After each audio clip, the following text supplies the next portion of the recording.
Forever. Dog.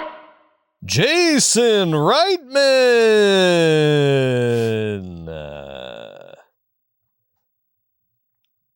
Tonight's host, Kaya Gerber. So, Joe, did you hear Jason Reitman? Yes. The Nepo Baby Auteur de jour, circa mid 2000s. Oh, I remember. I was there. This we were is there the together. guy. This is the guy. Do you remember this? Yes. Like, this guy was on top of the world. Yes. Listen what this dude did from 2007 to 2009. And if you're counting, that's 3 years. Okay. Juno. Jennifer's Body. Up in the Air. That's within 3 years. It's a great run. 3 years. This guy's owning indie cinema. It's a great run. I remember, I think it was Bridget Jones' Edge of Reason, but I was seeing a movie in theaters around 2007, 2008, and they played a trailer for Juno in the theater. And this is in Georgia. This is in fucking redneck-ass Georgia, right? And they played a trailer for Juno, and then when Michael Cera comes on the screen with his little tube socks on, coming out of the door, remember that shot in the trailer? This theater literally like gasped with like some sort of like nerd, like pixie dream girl, nerd, hipster, beta guy energy. You know, like it was all happening. It was all happening. It was more than happening. It was the zenith. It was all happening. This theater gasped at the mere presence of Michael Cera on screen in a trailer. And they had some twee, but probably beloved song in the trailer that we all the Moldy responded to. Peaches. The Moldy That's Peaches. The Moldy Peaches Yeah, song. Kimya Dawson had several songs. And lest we not forget, just a quick shout out to Reitman's first film. Thank you for smoking. With Aaron Eckhart, with the great and talented Aaron Eckhart. I remember he had already done. To be fair, he had already done In the Company for Men, the Neil LaBute movie. So okay. He was already cooking. But he really got going with Thank You for Smoking.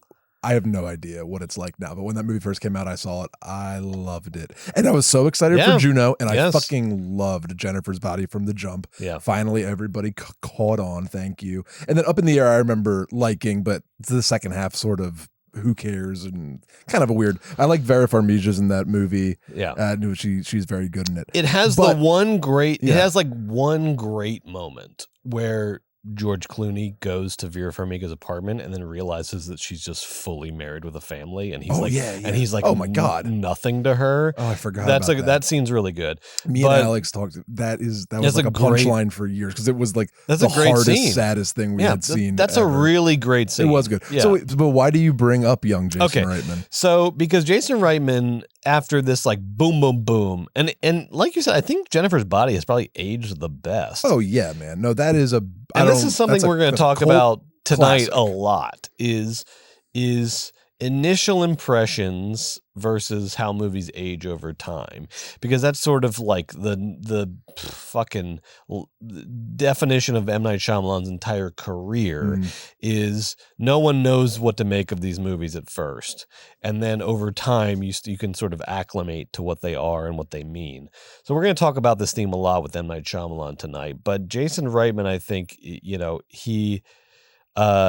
he makes these Juno, Jennifer's Body, Up in the Air, boom, boom, boom. And then kind of, sort of stumbles after that. And then his last big swing was 2018's Tully with Charlize Theron, who he also made a young adult with. People like Young Adult. I like Young Adult a lot. Young Adult's underrated. Patton is really good in it. Nominated for an Academy Award for that, or did I make that up in my head? Think so. Okay, sorry. Never mind. So. But I remember that also being a good movie. Yes. But not a huge hit or anything. But a good indie. But a good indie, yes. And then he makes Tully with her, and then I guess just out of let's see. I'm trying to check if Charlize was nominated for. Sorry. Maybe it was she should have been nominated. She should have. She should have gotten it. If anybody can check us on that, but Tully was his last like auteur picture, and then since then and that's 2018, I think, and then since then he got sent to the salt mines, and he's been working on the Ghostbusters ever since. So he was like, obviously his dad, Ivan Reitman, is the original auteur of the Ghostbusters movies. And so he got sent to the salt mines. He's been working on the Ghostbusters movies. He did the last 2 Ghostbusters. Hey, but both of which were fine. Both of which were fine. Yes. Speaking at least. And we're going to talk, it's the same thing that Guy Ritchie had to do. It's the same thing that we're going to talk about tonight that M. Night Shyamalan had to do. Eventually, the auteur thing sort of fizzles for a second, and you got to go bang out a couple studio movies, and then they let you get back to the auteurs. And that's what they're doing with Jason Reitman, because now he's coming out this year with his first big swing since Tully, Saturday Night, which is his it's almost like Danny Boyle's Steve Jobs biopic, where it's like a real time. It's a biopic of the early days of Saturday Night Live, but it's all happening in real time in the 3 hours prior to the launch of the first episode. Oh, yes. My actual thought was that's fun. You're right. As soon as I heard that, my opinion went up. I was like, oh, okay, good. I like that. I like that a lot. I like that a lot. Because that's just gonna simply by the fact of time and space that's and a momentum, good setup for it smooths movement. out over sentimentalization. It's gonna keep it from being sort of over sentimentalized, as a biopic. I think it's gonna have pace, it's gonna have timing, it's gonna have structure. So I like that a lot. But this cast, Joe, I think. Yeah, I feel like you didn't bring it up to praise it. I feel like you have some sort of twist coming here. This cast is wild because what I think we should do, we don't have time to go through this all now. Okay. I think in Basement Takes, which is our Patreon only after show, I think we should do some sort of power rankings of the Saturday Night cast in terms of what we're expecting, what we're most excited about. Let me give you a few highlights here. Okay. So Lorne Michaels, obviously going to be the centerpiece of this movie, right? Sure. Because at this point he's a Canadian sketch comedian. He's untested. This is all crazy, right? This is fun Lorne Michaels before Overlord, Lorne Michaels era. So Lorne Michaels at the time of this movie was 31 years old, and he is being portrayed by Sammy Fabelman. You remember the actor who portrayed Sammy Fabelman, who is 21 years old. 21 years old. That's Gabriel LaBelle. So 21-year-old Gabriel LaBelle, Sammy Fabelman, is portraying 31-year-old Lorne Michaels in this movie.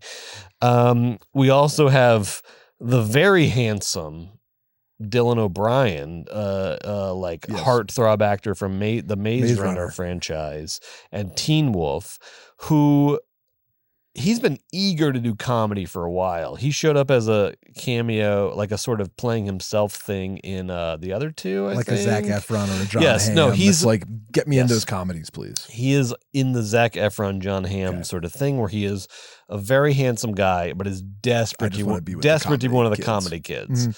So here you go. He's playing Dan Aykroyd. So can't get more comedy kid than that. So congratulations, Dan Aykroyd. Honestly, you're getting me kind of excited. Yes. So far, okay. Can you imagine if they cast someone to play you in your disgusting youth, and they picked the hunkiest guy That'd be ever? amazing. It'd be amazing. That'd be so cool. Congratulations, Dan Aykroyd. Lamorne Morris from The New Guy and recently the new season of Fargo is playing Garrett Morris, no relation. So I like that. Yes. What'd I say? The new guy. The new girl. How dare I? The new girl. This is fun. One of our favorites from May December. Julianne Moore's son in May December. Yes. Remember him? Corey Michael Smith. Amazing. He's playing Chevy Chase. Okay, Brett. Sounding, I think you came here to bash, but Ella Hunt, the proper British lady from Kevin Costner's Horizon, your favorite movie of 2024. It's not true, but it's my 7th or 8th. The woman that Kevin Costner pervily asked to Kevin Costner doesn't do anything. Disrobe He's for not no reason. Asking that. She's in a movie and two lecherous thieves are looking at her from the bush. Kevin Costner didn't do anything. I'm a normal person. I'm not like a pervert. I like sex in movies. I enjoy sexuality. Wait, okay, go on. This moment in Where's this Horizon going? is pervy. Oh It my is. It goodness crosses the gracious. line. It is like Get it your is like fucking brain checked. but like a bizarrely unnecessary It's nude such a scene fucking- for a clearly like the most gorgeous woman in the whole movie. It's like, What? Kevin, Stop. I get it, Kevin. I understand what's going on here, and I What? don't like it. Honestly, I don't like it at you're all. Kevin just catching a stray because you've realized halfway through your opening bit that you can't wait for Saturday Night, the Jason Reitman movie. Kevin's not catching a straight. Kevin's catching a fucking straight fucking like. Don't you got the, put I'm putting that the down. dot. I'm putting the dot If on you're his watching on forehead. YouTube, you can see Brett's ugly, hateful, violent behavior. Figurative. This is figurative. Get that out okay? of here. First Figurative. of all, I trust the audience's knowledge of figurative versus literal. This is figurative. I don't support actual gun violence against Kevin Costner or any human being. This is a figurative targeting of Kevin Costner for his pervy scene that is so with Ella Hunt, crazy. who is playing. That is insane. Oh yeah, who's Ella Can you Hunt? guess who she's playing in Saturday Night? Gilda Radner. Oh, duh. And then we've got newcomer Matt Wood playing John Belushi. Don't know who that is. Nicholas Braun, cousin Greg from Succession, is Yes. according to the credits playing Andy Kaufman and Jim Henson. That's that'll where be a that's where be a funny little. that's where I started to say, Andy "Oh Kaufman. no, Yeah, oh that- no." that's the first raised eyebrow from Joe. But here's where I said, "Oh, maybe." Playing Dick Ebersol, the NBC producer, who like is the classic like guy in between the artists and the studio, the guy who is a guy who we sympathize with a lot, I think, right? The guy who understands the artistic genius that is happening with the SNL thing, but still has to like convince the NBC fucking brass to get this thing on the air. Thank you for the passionate defense of Ebersol. Dick Ebersol Thank you. is being portrayed by Cooper Hoffman, Philip Seymour Hoffman's son, who was amazing in Licorice Pizza. And all I've wanted is more fucking Respect. Cooper Hoffman in my life because he was amazing.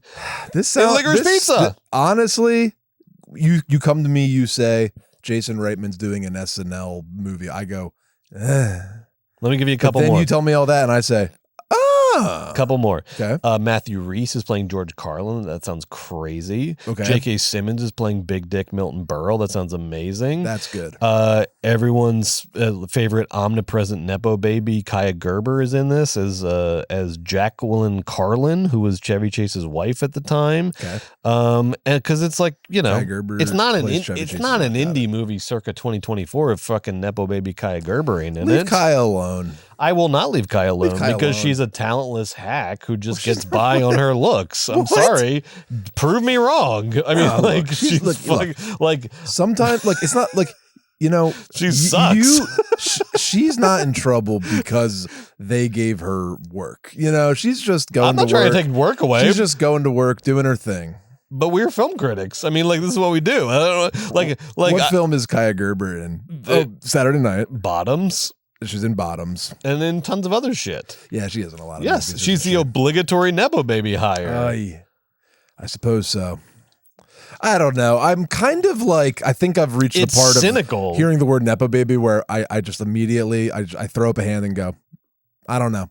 It seems too dismissive. Unfortunately, in this case, So you're you part might of be the right. nepo baby counter No, reaction. I'm not part of anything. I'm just sitting here thinking to Yes, myself. you are. You're part of maybe the there's- counter reaction No. that says we've been too hard on these nepo babies. No, I'm just saying maybe there's other ways to bring people down than calling them Nepo baby. And you know, we could be more creative. You're right. in our deconstruction. Yeah, of I Kaya agree. Gerber. I agree. Like the actual performances she puts on film, which are forgettable at best. Yeah, I Forgettable know. is good. Forgettable means we I don't know. focus on it. Forgettable is the best thing she's hoping She's for not, is like, forgettable. particularly like, I don't know this because I'm not target audience, but she's also doesn't. This is seem, Cindy Crawford's kid, by the She way, doesn't and Randy seem- Gerber, who, and by the way, if you think we're being mean, okay, We're not being mean. Her mom is Cindy Gerber. Her dad is Randy Gerber, who is the business partner of George Clooney and Casamigos, which means he's literally a fucking billionaire off of tequila that he had nothing to do with.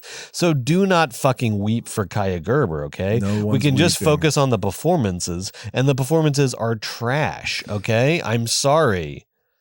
Kaya also doesn't seem to be bringing a lot to the cultural table. Like you think, you think on you think on the other side of the phone, or like not in the movies or TV. You think like, oh, she must be really like active, cool, and in the right rooms behind the scenes. No, I never get that impression from her. No, she never seems to be central in any sort of cultural sort of moment. She's kind of the worst kind of Nepo baby, where she thinks she's a performer, and so she's too good for just like constant exposure. Where it's like, at least Kim Kardashian just like puts herself on film 24/7, and without any sense of sort of like any sense of awareness. I feel like Kaya Gerber is starting to slide into this role where she thinks she's like an essential performer in these movies. Does not. Does she really? Maybe she does. I don't know anything about her. This is like when you went off about Paul Mescal at Wimbledon. Maybe you're seeing a whole slew of tweets I'm not aware of. This garbage generation. You need to start showing up for these fucking movies, okay? The cute Instagram posts are not enough. Man cannot live off memes alone, okay? You need to start showing up for roles.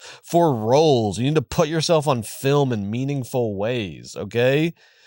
I can't stand this nonsense, this nothingness, this blah, blah, blah. Willem Dafoe is also in this movie. Of course he is. Willem Dafoe. Are we reaching Willem? Are we in danger of Willem Dafoe content fatigue here? I am Sandra Bullock. Never thought I would say this. AirPod falling out of the goddamn sky in gravity right now when it comes to Willem Dafoe. He's starting to become a symbol of this might not be that good. Because every time I see him, he's getting Jeff Goldblum overexposure. Territory. He's getting into Jeff Goldblum territory where, here comes Willem to do his weird thing again. And this is one of our great actors. This is one of the great American actors. No question about it. No question about it. And this is the guy, before even his incredible run of early films, his incredible run, like redefining the American theater in the Wooster Group, and in Brooklyn, and we're on Berlin, his side. He's his side. The greatest, but he's in a lot of movies. I wish he got a little more selective. He's getting a little too much of a meme for me liking. I need him to go back. I need him to do an Antichrist. I need him just to pause, just roll back the clock one tick. Being in Yorgos's don't count. Those are hip little nothings. No. Those are hip little trifles. No more hip little trifles. That's it. Too many trifles, Defoe. You're not enough substantial performances. On a whole box of chocolates.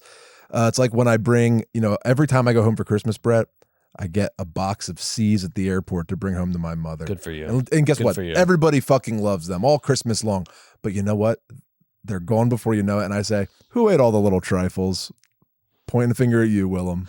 And here's Maybe the thing. You're the little piggy gobbling up too many trifles. Your tummy's going to hurt. Go do a play, asshole. I think he was cashing in on 3 decades of like hardcore good work.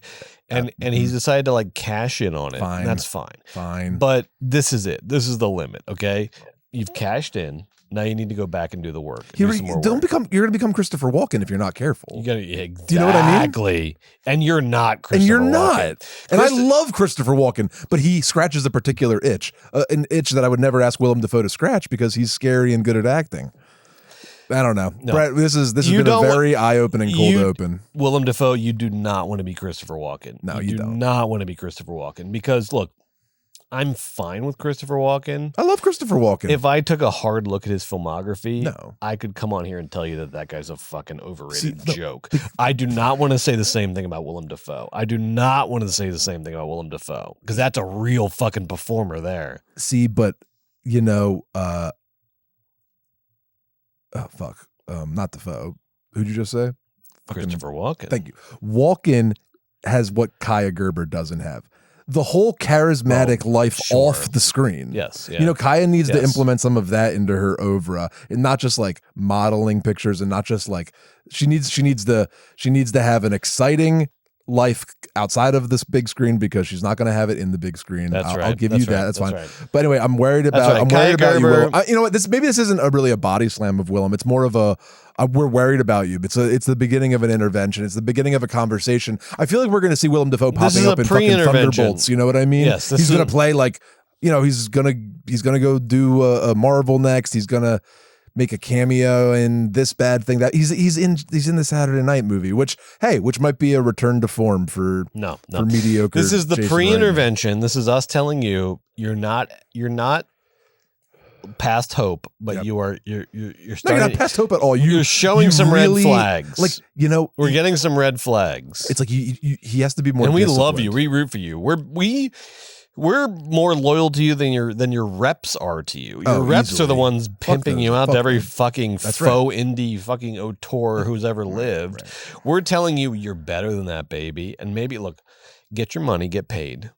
But that's enough. But you got paid like 8 times in a row now. Get so paid it's time once to, every 2 years. yes. He's so much money. The He's next been in one, 1 million movies. The next one needs to be a good one. You need to pick a good project. He needs to do something like not just like I'm being weird and twee. It's like be the star of just something. Be the star weird, of something. Or even better, that'd be great. Go be like the handsome ingenue in something, or go be like a dapper Dan, or go be a sympathetic character. I would love to see Willem Dafoe be really sympathetic. He's more than capable of it. He's one of our greatest living actors. He's the best. I just want him to push himself. You're not pushing yourself because Yorgos made you wear a swim cap inside. That's not pushing yourself. This week on Movies, baby, Joe.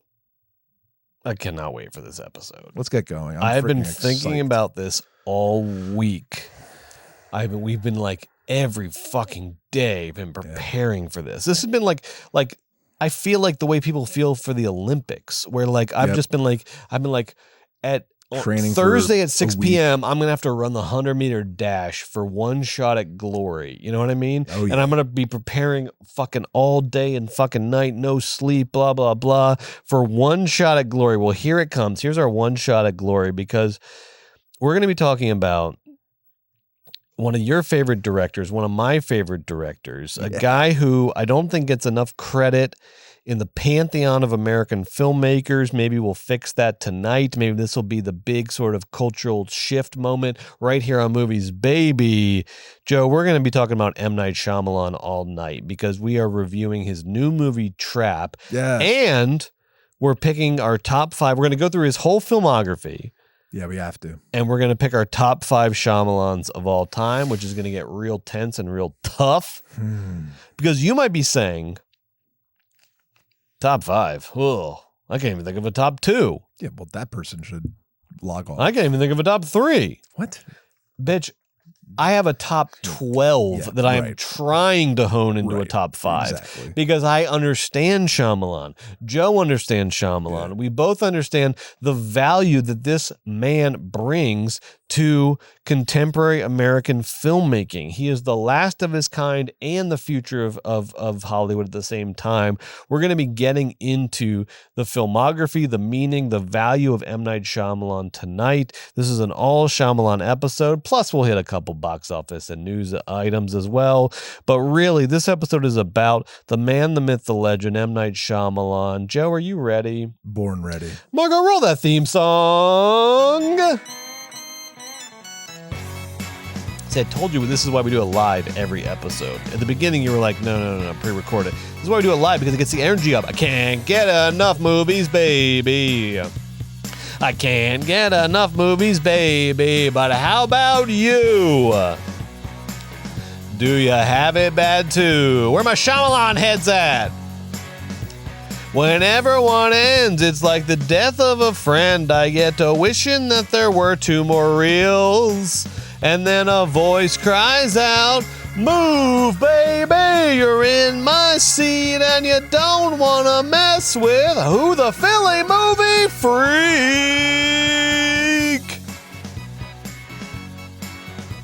I can't get enough movies, baby. I can't get enough movies, baby. Yes, it's true. Oh, I've got it bad, too. You're locked in tonight, I can tell. Every night of the year, like the moon, I appear at every movie theater all over town. Cut to black, roll credits. Whoa, baby. I'm lost in a fog. I need someone to talk to. Hi. Look, it's the Georgia movie dog. It's Brett, the dog. Can't get enough movies, I can't get enough movies, baby. Can't get enough movies, baby. I can't get enough. Welcome to Movies, baby, the weekly show where we break down the hottest movie news, review the latest releases, shout out forgotten classics, and prophesy the future of Hollywood. My name's Joe Cilio, aka the Philly Movie Freak, here as always with my partner and friend, the Georgia movie dog, Brett Bowen. Go Dogs, Joe.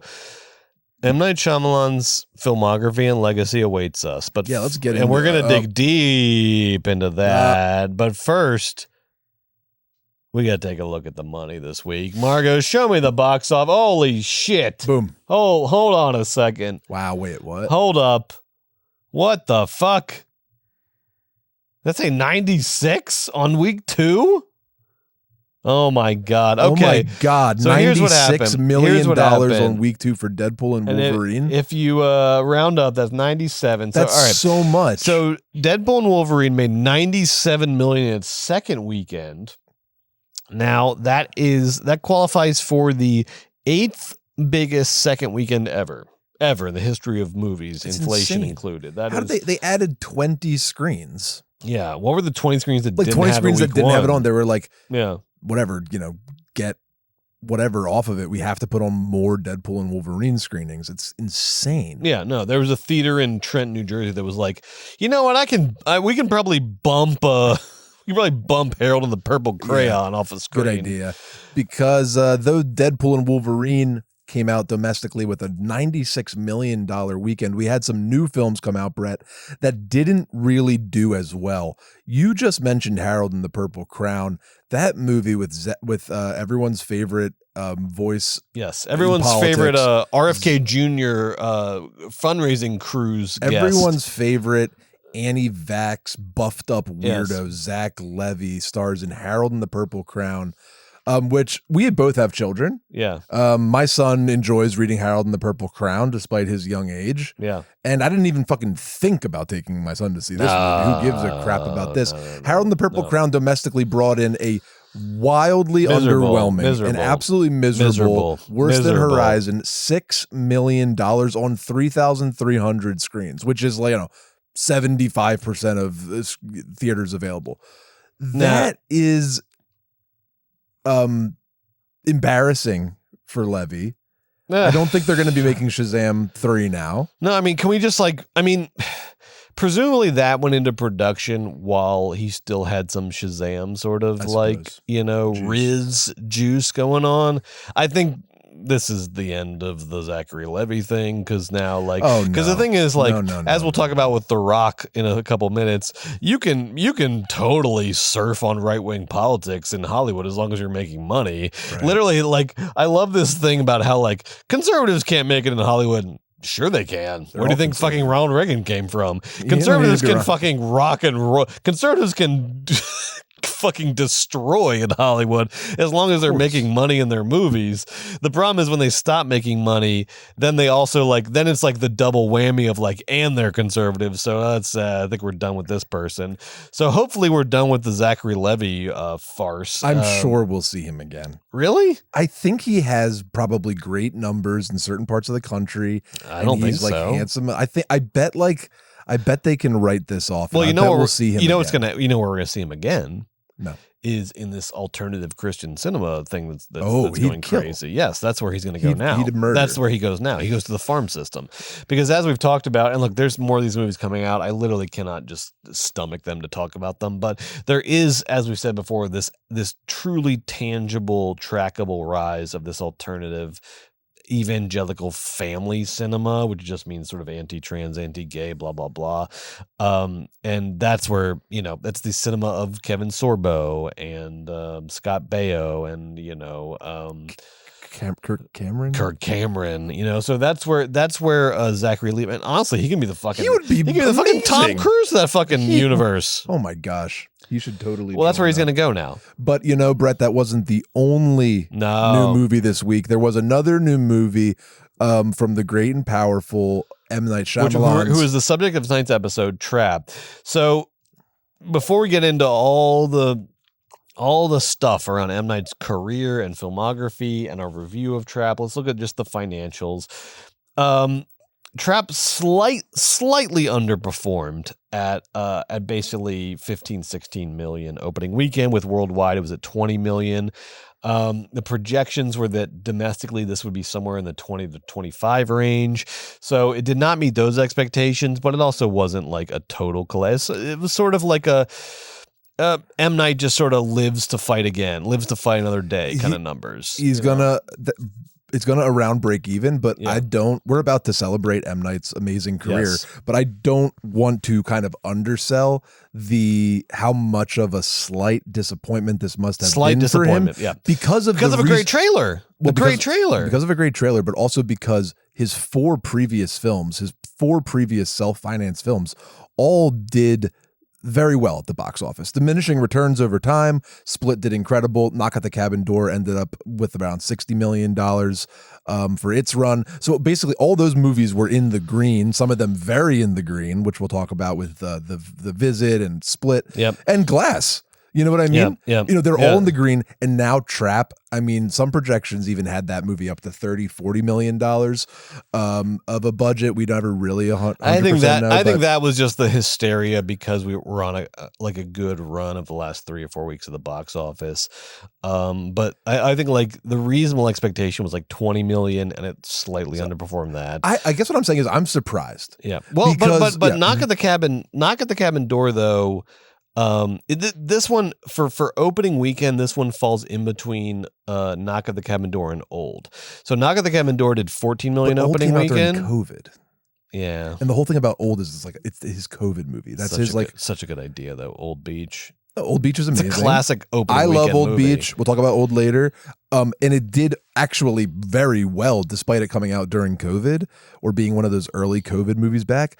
I'm just, before we get into the celebration, it just is of interest. It's disappointing. It's disappointing because it has like a great sort of social media presence. The trailers that were cut instantly became memeable, and that's sort of a trend we've been following in our box office segment is when challengers can have that meme of Zendaya and the two boys about to kiss. No, you're it's right. really impactful. Right. So I'm a little surprised that it did such soft numbers, especially because the screenings we went to were freaking packed. They were packed. You know, they were exciting. So it's a little strange. It's one of those things where he's not going to like lose his house because of this. He's going to break even, maybe more. I'm sure it'll do gangbusters when it goes on. He'll live to fight again, but it's not a triumph. He'll live to fight again, but it's just not a financial triumph. No. We'll talk about whether it's a critical triumph. At the end of our review of his filmography. No, that's a good point, and I do think it probably just got sort of a little choked out by Deadpool and Wolverine Week 2, and another movie we haven't talked about yet, but Twisters is still hanging on and making big money. Like Twisters added another 23 million in its third week to come in number 2. So Trap came in third. That's right.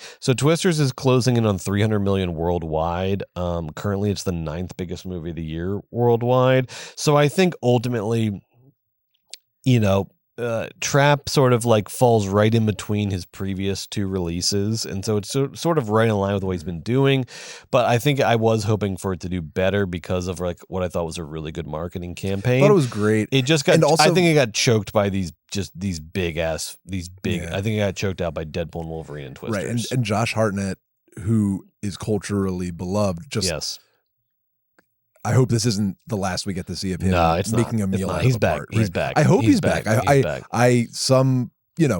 There's a way to look at these box office returns with a little fear as an M. Night lover, but he'll make 50 more movies. I'm just saying, interesting that this one didn't quite pop the way I thought it was going to. I mean, we were calling this entire summer Trap Summer, Brett. I know. Instead of Brad Summer. We really thought hard. This was going to be well, listen, if you listen to this show, go see Trap. Tell your friends to go see Trap, okay? And it doesn't matter. Like, you can like it, you can not like it, this and that. Go see it. Pay for it. Because these are the movies that we need to pay for. The Traps, the original IP, horror thrillers, the M. Night movies, the old school fucking horror, like the old school approach to Hollywood, not this fucking stranglehold of the franchises and the corporate hegemonies. Go see Trap if you haven't seen it yet in theaters, baby. Pay for this thing. Get on the record with it, okay? We're going to hear your review later, but just in general, did you like it more than Deadpool and Wolverine? Easily. You liked it more than you like Deadpool and Wolverine. Deadpool and Wolverine. You love Deadpool and Wolverine. I did right? not. I You did not. Okay. You did not like like Deadpool and Wolverine. Okay. Watching it is just if you're a movie lover, it's like watching your heart get ripped out in front of you and eaten in front of you. It's just a cynical rejection of what movies are supposed to be in favor of this sort of corporate fan service, which we'll talk about what that word means, I think, later in Basement Takes.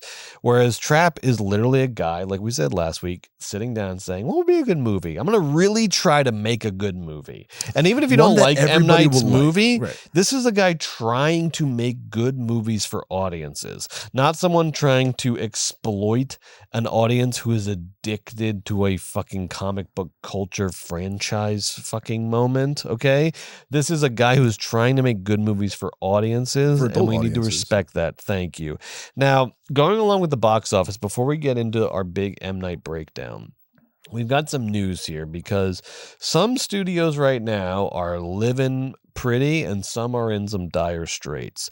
So, this year is a big year for Disney. Last year, you remember, Disney lost the top spot at the yearly box office to Universal for the first time in about a decade, I think. Because of course Disney we know is because Oppenheimer, Super Mario, and Fast X is what gave Universal the crown last year. And then Disney we know is used to having the box office crown because they include the Pixar, Disney animated movies, Marvel movies, Star Wars, 20th century movies, Lucasfilm, right? They have just this incredible sort of purchased catalog of movies they can pull from. So they're just used to naturally occupying the top spot of the box office. But last year they did not have the juice, and Universal got the spot. But now Disney is back because they're going to end the year with the top two movies of the year, Inside Out 2 and Deadpool and Wolverine.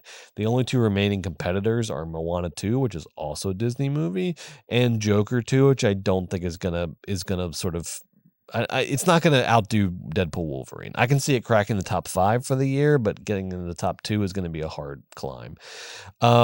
Now, studios that are having a bad time of it right now. First, Warner Brothers Discovery. Shares of Warner Brothers Discovery, which is, as you know, helmed by everyone's favorite guy, David Zaslav, fell sharply. This was just this morning.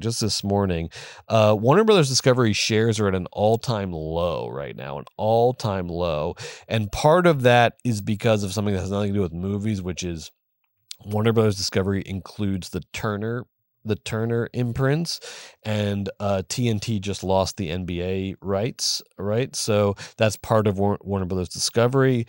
But the other big thing here is Warner Brothers Discovery is just not really killing it in the movie game. They're not killing it anywhere. They are this big amorphous conglomerate of different entities with no fucking vision that seems to just be sort of bleeding. And they might be literally, they very well might be in line for another fucking corporate purchase or merger. Mm-hmm. And that's the thing that we see with so many of these big film conglomerates these days, is they are just floating in between mergers and acquisitions. There is no identity, there is no purpose, there is no direction. They just float from one purchase to another, and they get purchased and then they bomb out and then they sell at a slightly lower price, and the process continues and continues and continues. Because for all the money that David Zaslav pays himself, this guy is just a on paper failure. His company fucking has plummeted under his direction. It has, but also he has been brought in to be a destruction artist. Yes, his corporate skill is taking the company from a growth model to a husk to be sold and or have a loan taken out against. So I mean, obviously it's unappealing for us as movie and entertainment fans that he's in charge, but I'm afraid to report that I don't think he thinks he's failing. I think he thinks he's ripping fucking weeds out left and right, and it's a shame. It's just like that's what he's trying to do is fucking rip it up and sell. And this is why this constant whirlwind of corporate mergers is a shocker bad thing for culture and for art, is because it ceases to be about the end game, which is the movie that goes into theaters or the TV show that ends up on your screens. And it starts to just be about what can we write off for, what movies can we sort of like write off for tax purposes, and how can we prepare ourselves for the next purchase or the next acquisition or the next quarterly report. Yes, you are Yeah, not just like about, even that. you don't exist to make a product. You exist to make yourself sellable for the next acquisition. Right. Increase the shareholders, blah, blah, blah. It's blah, very, very, very silly. These companies are too big. They are just like objectively too big. They can't manage themselves. Like Warner Brothers Discovery is just like plummeting in value because it's too big. It is a fucking blue whale in a swimming pool. It is too much for too little, and it can't focus on what it actually does. It just lost its NBA.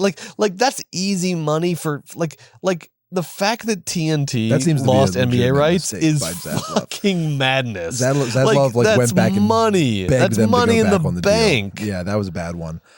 These companies are too big. They're too big. Yeah. Why is TNT part of this massive fucking giant? Why can't TNT just be TNT? Why can't Turner just be Turner? It's because this like ceaseless cycle of mergers and acquisitions is killing the entertainment industry. It actually is killing monopolization across killing all it. You know why the airport sucks or why your food is made out of poison? It all has to do with monopolization, and it's absolutely no different in the entertainment industry. Brett is 150% spot on, and you know what? It's not like this has been going on for so long. This is kind of this is accelerating with rapid pace over the past 15-20 years because Brett, staying on theme for this episode, 25 years ago in 1999, these same companies that we're talking about were the ones giving the money to M. Night Shyamalan to take a risk on this young up-and-comer to make The Sixth Sense, which went on to gross $700 million worldwide, right? That's, in 1999, big studios were the ones putting out Magnolia, whatever, Virgin Suicides. 1999. 1999. The Matrix, right? This is what studios paying for. And now look at what Disney and these studios are putting out for us. It's a shame. But there are still some people holding that flame, staying on theme. It's M. Night. So I just gotta bring it back to our guy. Thank you. And look, these companies, Hollywood conglomerates, Silicon Valley, Wall Street, they always want to convince you that look, you don't get how it's actually done. You don't understand how business is done. It's more complicated. Everything's also complicated. We're the only ones that can do it. These people are fucking morons, okay? Here's what you need to understand. When you get told that it's too complicated for you to understand, here's example number one. David Zaslav inherited NBA on TNT. One of the most bankable, just simple. NBA has been on TNT since I was fucking 12. You don't want to know how old I am right now. That's at least 30 years, I'll tell you that, okay? NBA has been on TNT forever. It is like fucking water coming out of your faucet. That's a bad example, actually. It is peanut butter and jelly. It is peanut butter and jelly. It is just the simplest fucking equation. David Zaslav, Warner Brothers Discovery, big conglomerate, they lost the NBA on TNT? That's like me shitting my pants on Lancashire Boulevard. That is like I don't know. That is just like public stupidity. And these people want to convince you that they are somehow sort of geniuses beyond the pale, and you just don't get the complexity of the thing. No. These are fucking morons who want money more than anything, and it blinds them to the realities of the business that they work in. This is fucking nonsense that you lost the NBA on TNT. This is reminding me. I want to run Warner Brothers, and I'll do it. Let this guy do it. I'll do it for half the price. You can take what you're paying Zaslav. I'll do it for half of that. That's my plea. No bullet points about why you should hire me. There is an amazing, I mean, this is 20 years ago, but there is an amazing part of William Goldman's Adventures in the Screen Trade where he's talks about the studio head position, and he's like, this is ostensibly the positions of power in Hollywood, but in fact it's only the losers want to be studio heads because Me. no one lasts for more than 2 years because it's an impossible position and it only attracts morons. It's like being the coach of the Lakers. Yes, exactly. Yeah, yes, right. yeah, Exactly. yeah. It's like, oh, I'm the coach of the Lakers. Yeah. It's like, oh, honey, you're about to get Yeah. shit on for 8 months and then fired. And speaking of, not only another studio that's having a rough time lately is the old classic, one of the big five, Paramount, the only studio that still exists within the geographical boundaries of Hollywood over there on Melrose Boulevard. Paramount's been in trouble lately, and Paramount is in the middle of this Sold. They are finally sold to Skydance, which is one of the Ellisons. I mean, look it up. It's like Keep your billionaires straight. Larry Ellison is basically the Bill Gates, right? He's a Silicon Valley billionaire. Oracle, right? And then all of his kids were weirdly turned out to be cinephiles. So his daughter started Annapurna Pictures, which was thought it was going to be A24. Annapurna's great. The Annapurna's great. And then his other kid, which one? Fucking Stinker. Gene Ellison or Roger Ellison? What's the other Ellison? I thought I had his name here. Phil I can't Ellison? find it. Who cares? Whatever. No, the other Ellison kid who runs Skydance has been in the process of buying Paramount from the Redstones. This guy's hot shit too. This guy's forever. a huge deal. Okay, so Paramount got bought by Skydance, which is basically an Ellison family company, but they're also in the middle of this ongoing cycle of layoffs. They've been laying off like 100 people every couple months. They have declining revenue. Paramount Plus is a disaster. They can't make any money. And, this is not new for Paramount. I mean, they went through this in the 1960s, but what was their solution in the 1960s? Well, they made The Godfather and Chinatown and Love Story and Rosemary's Baby, and then they were on top of the game. But right now, in the current situation of Hollywood, people never look to content as the solution. They never think, well, let's make good movies and then maybe we'll get out of this hole. No, you find some sucker to sell to and you lay off 100 employees every couple months and you hold off for the tax write-offs and just hope that all the numbers will work out at the end of the day. You don't think that, we should just make better movies. No. And in fact, not only is Paramount not making better movies, they're actually destroying the good movies they've already made. Joe, have you heard about this whole Interstellar controversy over at Paramount? I have a little. Okay. I've heard this is and that's. I got a lot of distressed texts. Okay. In my phone yesterday. So here's what apparently happened, and all of this, no one is confessing to anything yet. So this is all just based on sort of like hearsay and like connecting the dots. But there was supposed to be Hollywood, and look, good for them. It's smart. They've fallen very in love with like re-releases. Movies are getting like any excuse. Tonio racked up $800K this weekend. There you we saw go. it on the box office. 20th anniversary, Yeah. 25th anniversary, 10th anniversary. Fucking Any whatever, excuse. right. Put a movie back in theaters, get an extra couple million from your catalog. Great I love idea. it. Very smart. So Paramount had been gearing up for an Interstellar 70 millimeter re-release in the fall. Right. So we're going to put Interstellar, which has been like gaining a lot of traction as like a secretly like one of the great Nolan movies. It's starting to get this sort of like almost like cult status, like examination. So great. Perfect idea. We're going to bring it back into theaters, 70 millimeters. We're going to blow it out on a bunch of screens. It'll make like 10 million out of nothing, right? For nothing. Then there started to be this rumor that Paramount had destroyed all the 70 millimeter prints of Interstellar accidentally. This was just a rumor, but then that rumor was quickly followed by Paramount indefinitely postponing all the 70 millimeter screenings of Interstellar. And then another report that Christopher Nolan found out they destroyed all the prints and is like furious. So apparently Paramount, and this was not intentional, apparently Paramount like mistakenly destroyed all of their 70 millimeter prints of Interstellar. And now everyone is in the process of like reaching out to like local movie theaters that got like, the only hope is that some local movie theaters who got original 70 millimeter prints like saved them and preserved them. Yeah. But Paramount, the studio who was responsible for these things, destroyed the prints apparently in some mistaken act. Think about how funny that is, because it's not like they threw away a small little 16 millimeter reel. No.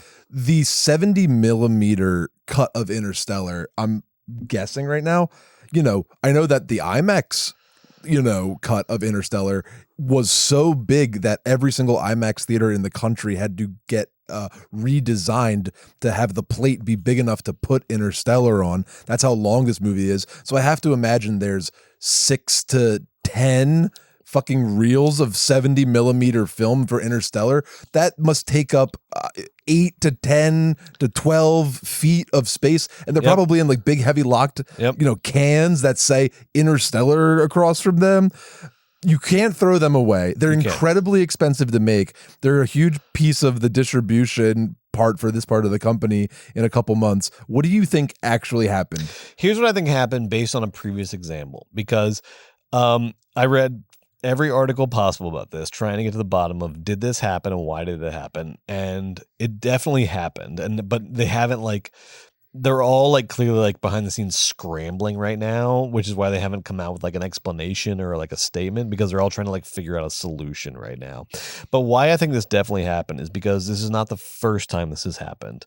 In 1991, Paramount destroyed every 70 millimeter print of Terrence Malick's Days of Heaven, right? Which is, why would they do that? I would say, I love Badlands. I think Days of Heaven is his best movie. It's the most beautiful thing ever put. It's on the most film. beautiful movie ever right, made. Right. It's shot entirely at the golden hour. It's an impossible movie. It's so good. They destroyed every 70 millimeter print of Terrence Malick's Days of Heaven, and the story goes that it was a mistake because Paramount employees misread a memo calling for excess 70 millimeter prints of Days of Thunder to be liquidated. So they got a print that says, we need you to get rid of the 70 millimeter prints of Days of Thunder. Also kind of a tragedy. Yeah, don't do that either. And don't just get rid a of any storage of them. Locker. If the prints are completely What the and totally fuck is wrong fucked up, with get rid of you? them. Otherwise, just send them to the big giant cold warehouse where you put all the movies in. Okay, wait. So what movie sounds like Interstellar that they thought it was going to be? Okay, everyone, delete. What was the name of that Johnny Depp movie where he's in the computer? Transcendence. They thought they were Transcendence. Yeah, which makes it. That's the only movie that you can delete the 70 millimeter. Why would they make a 70 millimeter print of Transcendence though? It's there's no way. There's no way they had those maybe when that movie inner came space. out. I mean, there's some options here. Oh my god, that's so funny. So apparently, how many theaters were they going out to? There had to have been at least 60, 80 prints there, and now we just have to hope and pray that one of them sitting in the basement at the AMC in Burbank.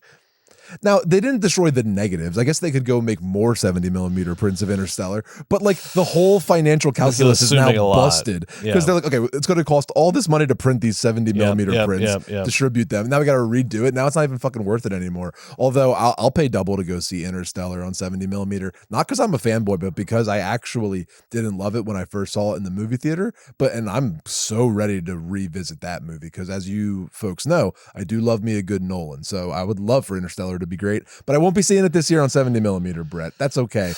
God bless the intern that, flipped the truck over, that held all the fucking reels or whatever the hell happened over there. It reminds me of, there's this great story about how Walt Whitman, the poet Walt Whitman, donated his brain to the University of Pennsylvania when he died. He donated his brain to the Neurological Institute at the University of Pennsylvania because they were doing this thing. They asked for it. He didn't just offer it, but they were doing this thing where they were going to study the brains of geniuses. And look, it all smacks a little bit of eugenics. I'm not in favor of it, but they were going to study the brains of geniuses to see what made them tick and see if they could figure out some sort of neurological explanation for genius. And so Walt Whitman donated his brain to the University of Pennsylvania, but then there's this story that a intern who was working at the University of Pennsylvania was supposed to transport Walt Whitman's brain from point A to point B in order to get it studied. And halfway there, he dropped Walt Whitman's brain on the ground, and the glass shattered, and Walt Whitman's brain was splayed all over the floor and was destroyed and was not usable. And then they weren't able to actually study his brain for science because this intern dropped Walt Whitman's brain on the ground. He didn't pull a young Frankenstein. No. Do a little switcheroo.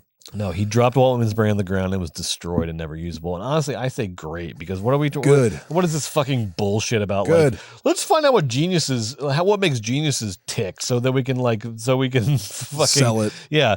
And then put it in a pill and sell it. Yeah, great idea. I say Brett's anti-science. I say that intern is a hero. He's anti-eugenics. He did it on purpose, and I support that person. Now, one more thing before we get into M. Night's filmography here. We got to talk about this story with, I mean, there's a greater reckoning about Dwayne "The Rock" Johnson that needs to happen.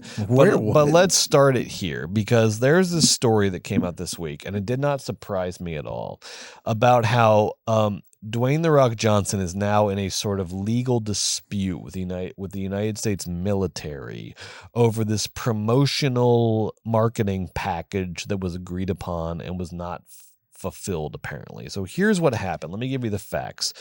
The United States military made a marketing deal with the United States, with the UFL, the United States Football League, which Dwayne "The Rock" Johnson is a partner in and the face of. It's a sort of competitor to the NFL. They've been trying to do this forever. Every 10, 20 years, they try to create a competitor to the NFL.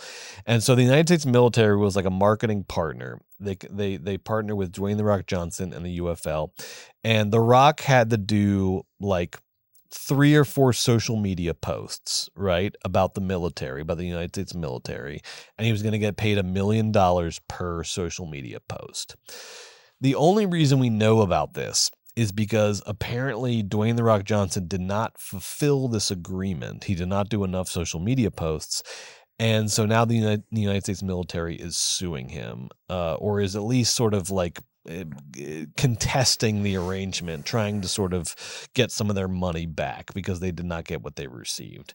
Now, this is all a silly little nothing story, except for a couple things that I think are very important to talk about.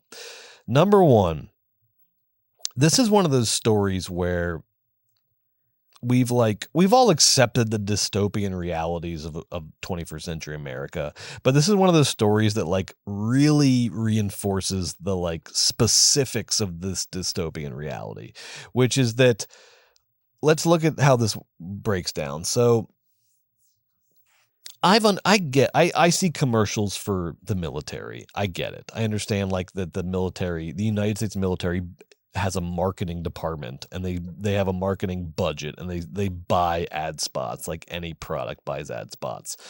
I guess what I had not fully considered was something that they brought up about this whole Rock thing is that recruitment to the military went down. Like The Rock's participation in this did not increase recruitment for the military. Like the military had like a net negative of like 30 in terms of recruitment.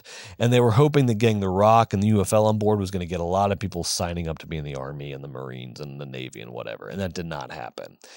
And so what that made me realize, which I guess I had never really fully considered, was that when we get an ad buy for our network from like, let's say HelloFresh, right? Sure. Meal kit service, right? Classic podcast advertiser. They buy a couple test spots on a couple shows, and then you have a promo code, right? Sure. Promo code movies baby, whatever, right? You've heard it 100 times. And then that ad partner is going to contact you in 3 months and say, okay, so this podcast resulted in 4 new customers for us because we're tracking it through this promo code, right? And we can attribute your ad to somebody buying our product, and it crossed 10 times, which means we've made money more than we spent on your buy. We'll continue to buy advertising. It's called a conversion, when you like successfully convert listeners to buy the product. That's right. Now, what I somehow did not take into consideration was that the United States military is operating the exact same way. That when they do an ad buy, in this case, they bought advertising with Dwayne "The Rock" Johnson. You're going to promote us 4 times on your social media. The United States Football League is going to do sort of tie-ins or commercials or whatever. The United States military is saying, when we spend this amount of money, we expect to get 100 new soldiers in the military. Right? Whereas HelloFresh is expecting, like, we want 100 new people buying meal kits. The United States military is saying, we want 100 physical bodies to be in the military. Yeah, right? Dark. And they did not get that. And in fact, they got the opposite of that. They actually saw a decline. So The Rock did a good thing. No. No. No. Okay. The Rock. So The Rock destroyed the military from the inside. That's very generous. No. Okay. In fact, No, it's The not. Rock is just happy to cash in on anything, including military recruitment, but he's too busy to really pay any attention to it, and so he didn't fulfill his obligations. And because recruitment went down, which recruitment has been going down for years, they're saying like The Rock is your fault. You didn't do enough social media posts. We don't have enough bodies in the military. Military's It's like, your we got to fault. sue want our money you so we back. can get some more money. Yes. That is, yeah. Hey. So what we have here, the reason I bring this up is a couple things. Number one, Dwayne "The Rock" Johnson is an absolute fucking hack. He is an opportunist. He will, market for the military industrial complex, for the American military. He loves just showing off all his big guns. He loves fucking playing fast and loose with politics. Dwayne "The Rock" Johnson is a coward who just wants to be a rich, wealthy star by any means necessary, promoting whatever he has to do without any fucking integrity or conviction. And I don't want all you little simps online, don't you dare send me pictures of him like posing with like child cancer patients, because guess what? That is the bare fucking minimum. Oh my God, he was nice to a kid with cancer. What a great guy. No, behind the scenes, these people are accumulating capital and power and influence by any fucking means necessary, and that includes simping for the military, but also like not doing it even well enough to live up to the military's standards. So Dwayne "The Rock" Johnson made a marketing agreement with the United States military, and the way they're evaluating the success of it is if enough people sign up, if enough fucking suckers sign up for the United States military circa 2024, then Dwayne "The Rock" Johnson gets to keep his marketing agreement with the United States military. This is fucking dark shit, people. And Dwayne is at the center of it. I'm sick of this guy. I'm sick of this fucking fraud. Fuck this guy.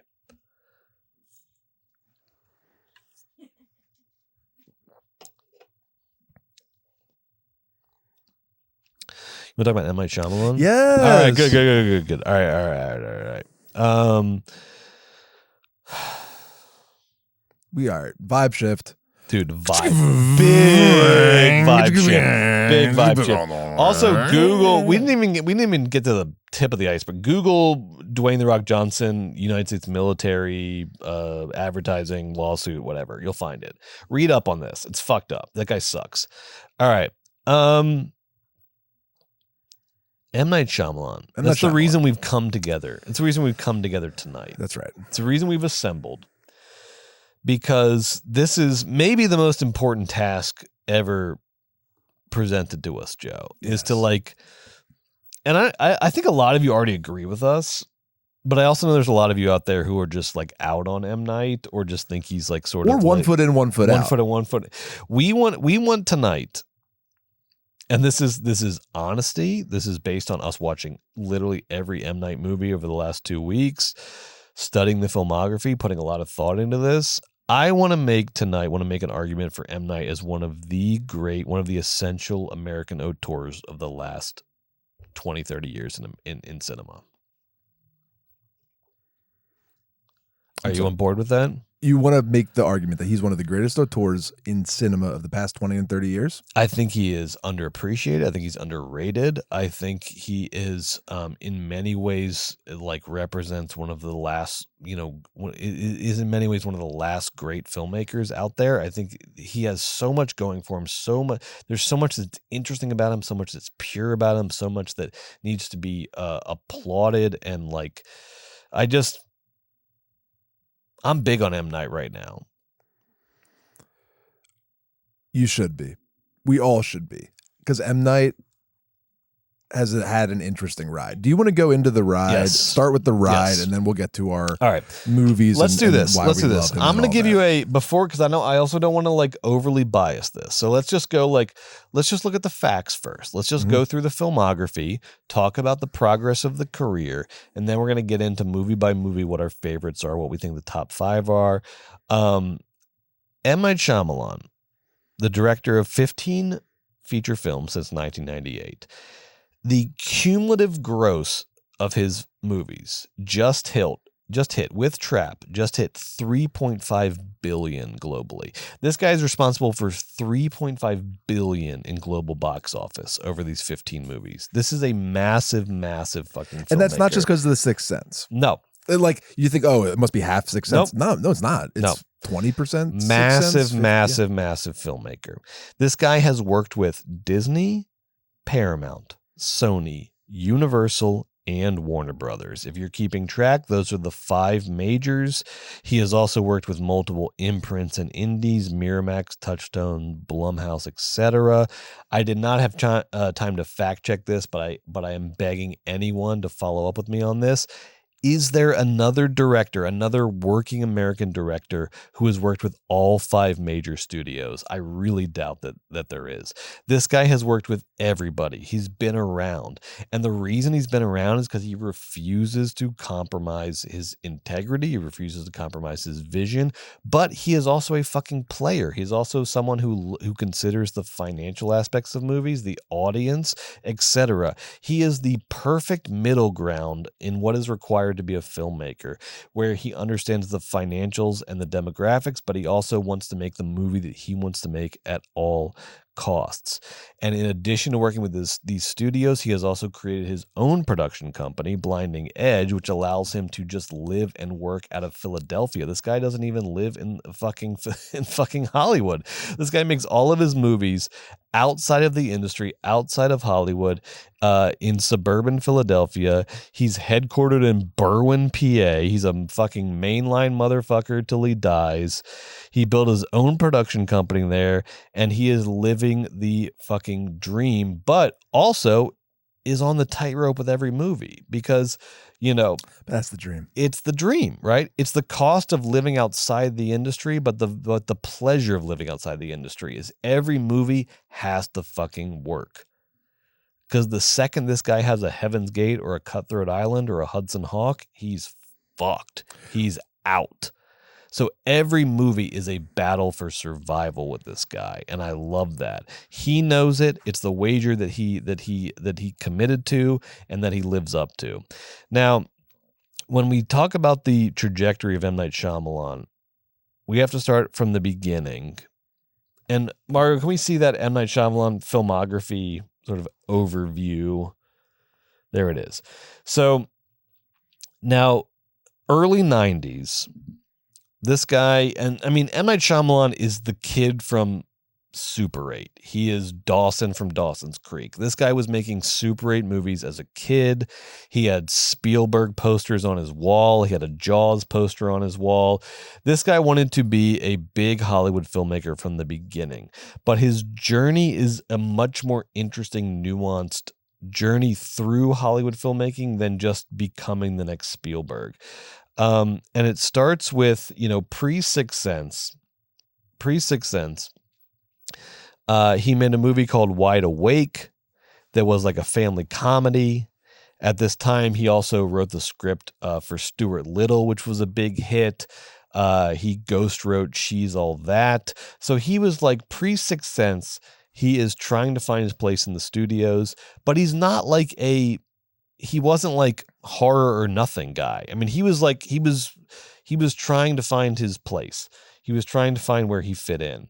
And then, of course, he has his big breakout with The Sixth Sense in 1999, which, in addition, I think, to being just a masterpiece of like horror filmmaking, you cannot underestimate the financial and cultural impact of this movie.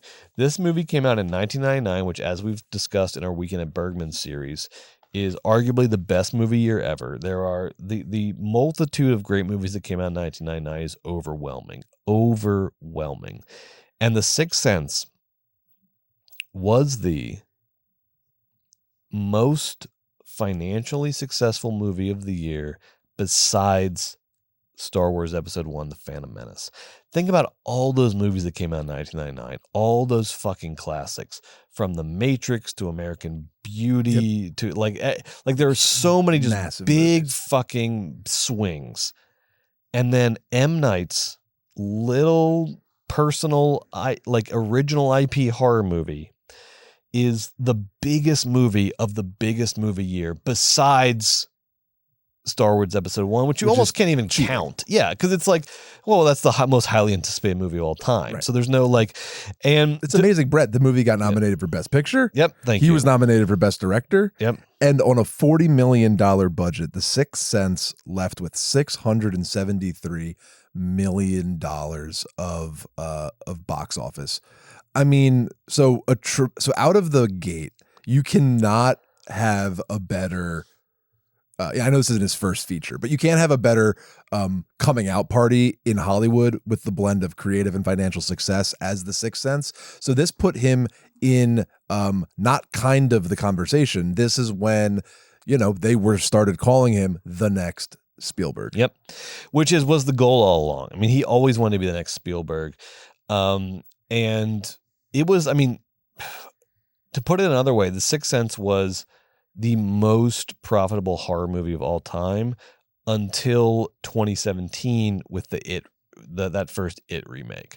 So The Sixth Sense is currently the second highest box office horror movie of all time besides behind the It remake. But it held that crown for 18 years. I mean, and this is like, we hit it on Bergman's. It was a cultural phenomenon. Yes, phenomenon. Things that, I See Dead People, the whole kit and caboodle. There was no social media when this came out. There was barely the internet. So the mystery of the movie and the twist and the tone, it was all new and fresh and exciting when you got to the theater. People loved going on an M. Night ride with all of its nice character building and all of its delightful twists and turns. And The Sixth Sense stars, big time movie star Bruce Willis doing some seriously great, compassionate, emotional acting. Toni Collette gives a dynamite performance. Brett, I believe you said that Haley Joel Osment gave your favorite up until Janet Planet, my famous child actor performance, favorite child actor performance ever.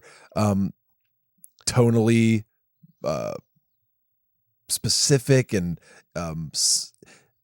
sincere. In 1999, a lot of our great American filmmakers were getting a lot of money to work in their full creative capacities, but very few directors that we engage with in 1999 brought as much of the sincerity, empathy, compassion, and gracefulness that Shyamalan brings to this horror movie than some of the sort of extraness of the Magnolias or pick your 1999 Poison. And this sort of tonal dialectic. Oh my God, I'm really on my own. I'm really sorry, folks. I'm really on one tonight.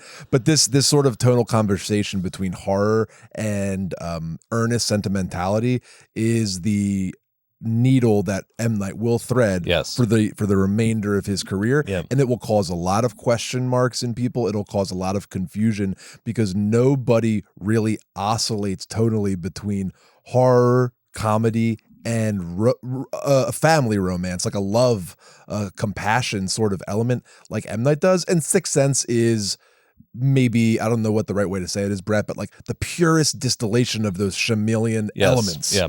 You know? And that's why I think, Hollywood tries to simplify everything and sort of be reductive about everything. So Hollywood saw Sixth Sense and said, okay, now you're the guy who does the the PG-13 horror movies with a big twist at the end. Whereas I don't think that's what he was doing. I think what M. Night found in The Sixth Sense was not just horror, but was, like you're saying, this sort of way of combining horror with like thematic elements and sort of this sort of like sadness and mournfulness and this sort of like he found like a tone that transcends horror, right? He found something in The Sixth Sense that would become the rest of his career. It's borderline spirituality. But all which is another Hollywood saw huge was theme like, through his okay, films. now you're the guy that does the horror movies with the twist, and we need 8 more of those, and then we're gonna throw you to the curb. That's right. But And hold so, on, I gotta yes, jump in. I'm please. so sorry. So that's so true. Like they're like, this is what happened. They go, and this is the story we're about to tell. They go, you're the guy with the twists at the end. Yeah. And he does it begrudgingly, and he does it a little bit, and then he like pouts and crosses his arms and says, no, no, no. And he finds freedom later in his career when he says, holy shit. And he realizes the beautiful inverse other side of the coin, which is I'm the guy that makes the twists. Yes. Like he's in his 20s when The Sixth Sense comes out, and he has a very youthful response. It's like when the band doesn't want to play their hit at the concert because they played it a million times. It's like, honey, just play Creep. Yeah. Play, you know what I mean? I respect it though, because he comes back later in his career after he sort of bottoms out, and he says, you know what? As much as what I just said is true, where I'm blending these tonal shifts between horror and sentimentality, I also have this knack for narrative storytelling and this knack for twist turns, tricks, and spoofs and goofs, which he really relies on, and beautifully so throughout his past 6-7 films. Yeah, I think the big thing with M. Night that I love is that he just doesn't want to do anything cheaply or anything perfunctorily. That he's fine with twists and with doing Sixth Sense style movies, but that can't be. He doesn't start out from that premise of like, okay, I have to do another twist movie. M. Night always starts out with like, what's the next movie I want to do? What's the next story I want to tell? And so I think as his career has developed, he's sort of become comfortable with the twist as just a tool that he is good at employing. But he wasn't just going to give Hollywood 8 more Sixth Senses, 8 more big twist movies, and then call it a day because he wanted to be successful. This is a guy for whom the movie and the art comes first, but the commerce and the audience is a very close second. It's a very close second. He's not unaware of that. He's not on an island, but he is a guy who needs to feel confident in the movies he's making and needs to feel a conviction in the movies that he's making and needs to be able to make them in the way that he wants to make them. And the case point here is, if we look at the second phase of that filmography trajectory, Margot, what I've called his new Spielberg phase, which is a little sort of like in quotations, because after The Sixth Sense, there's a lot of pressures on him. He wants to be the next Spielberg. He wants to be making, this is the guy who He's had on the cover of what was it, Esquire or Rolling Stone as the next Spielberg. And he had a Jaws poster on his wall as a kid. And when he was at Tisch, he said everyone else was in Indigo Dart, and I was walking around with the Rares of the Lost Ark hat on the whole time. This is the guy who has always known that he wants to be the big populist cultural phenomenon filmmaker, but still with like meaning and artistry, and Spielberg is the best example of that.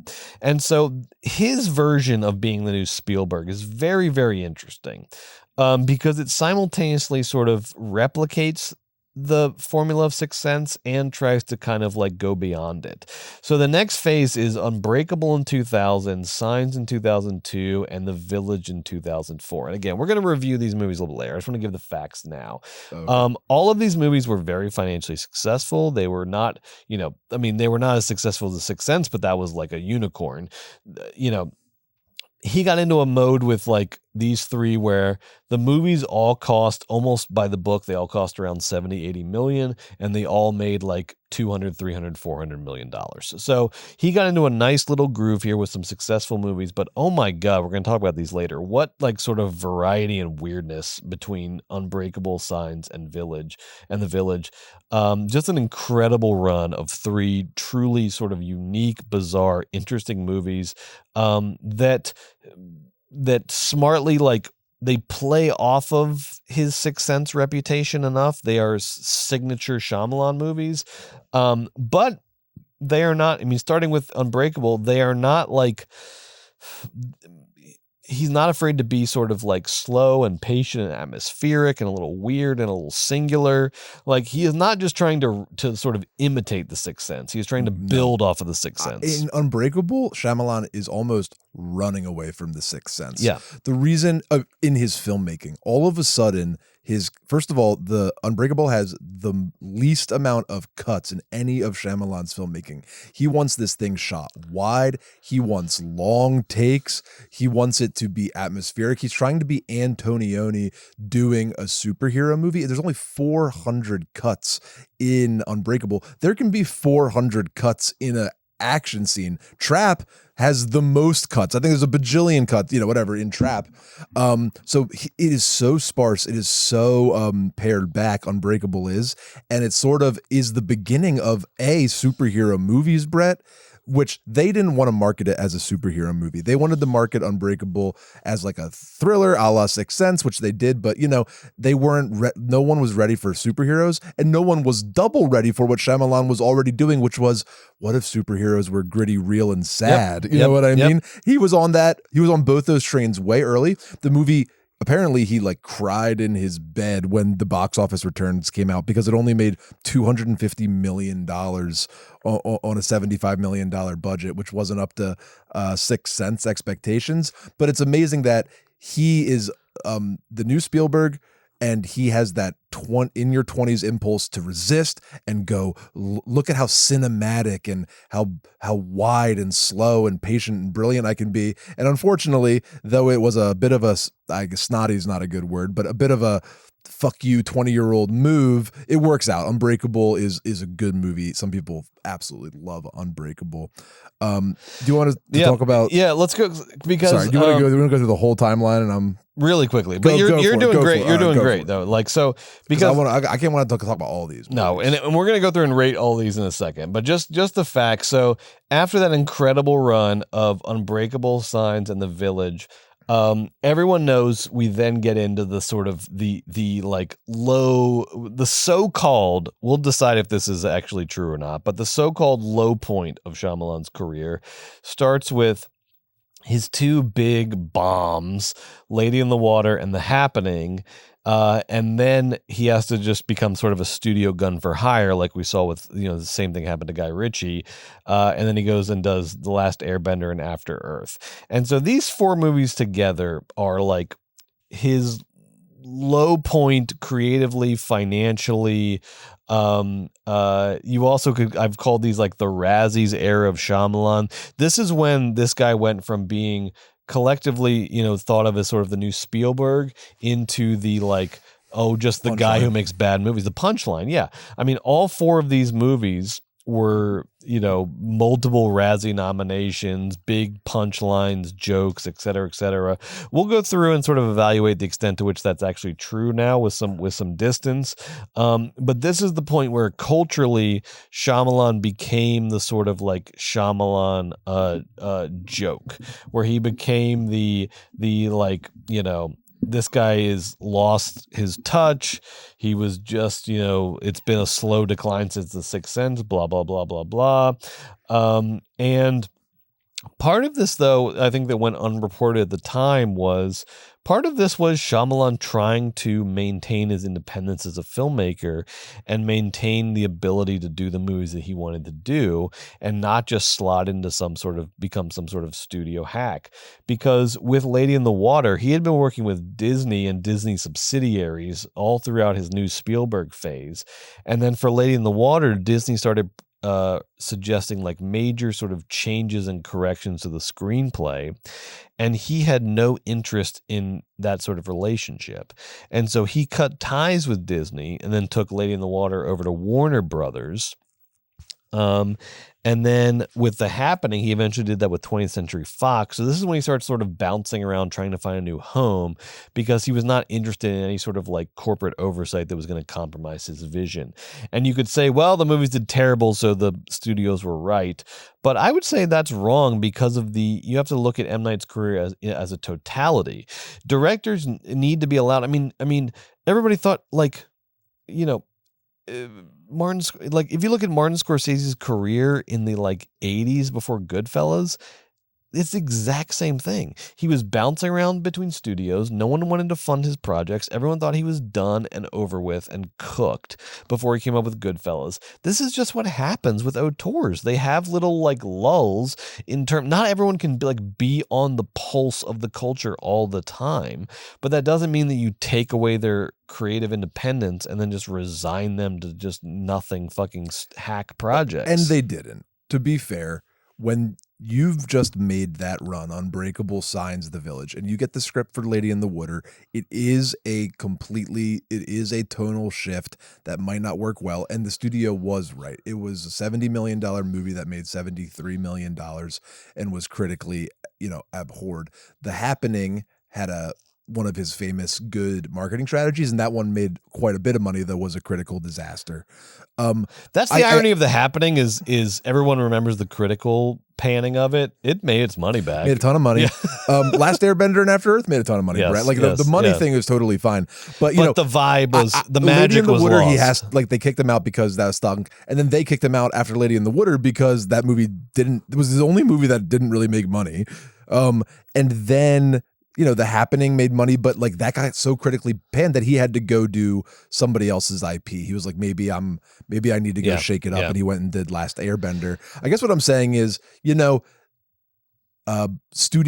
became sort of a free agent because once he got in the right system, studios knew he could do a great job, but critically slipping Lady in the Water, The Happening, and then people hated those movies, and then Airbender and After Earth was nothing. So he was done. He was dead. He was over in 2013, Brett. So cut to 2013, 2014. He is dead in the water.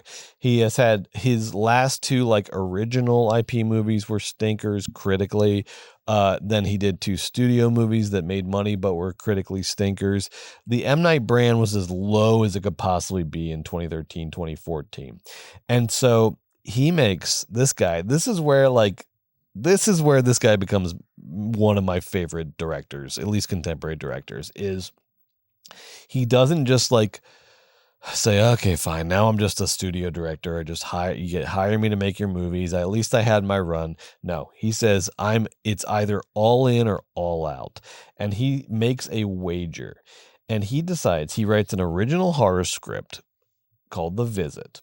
And no one, based on the sort of critical panning of his previous 4 movies, no studio will give him money for this movie. So he says, okay, I'm going to finance it myself. This guy, he does what Kevin Costner did with Horizon. He did what Francis Ford Coppola has done with Megalopolis. He pays for this movie entirely by himself. It cost about $5 million to make.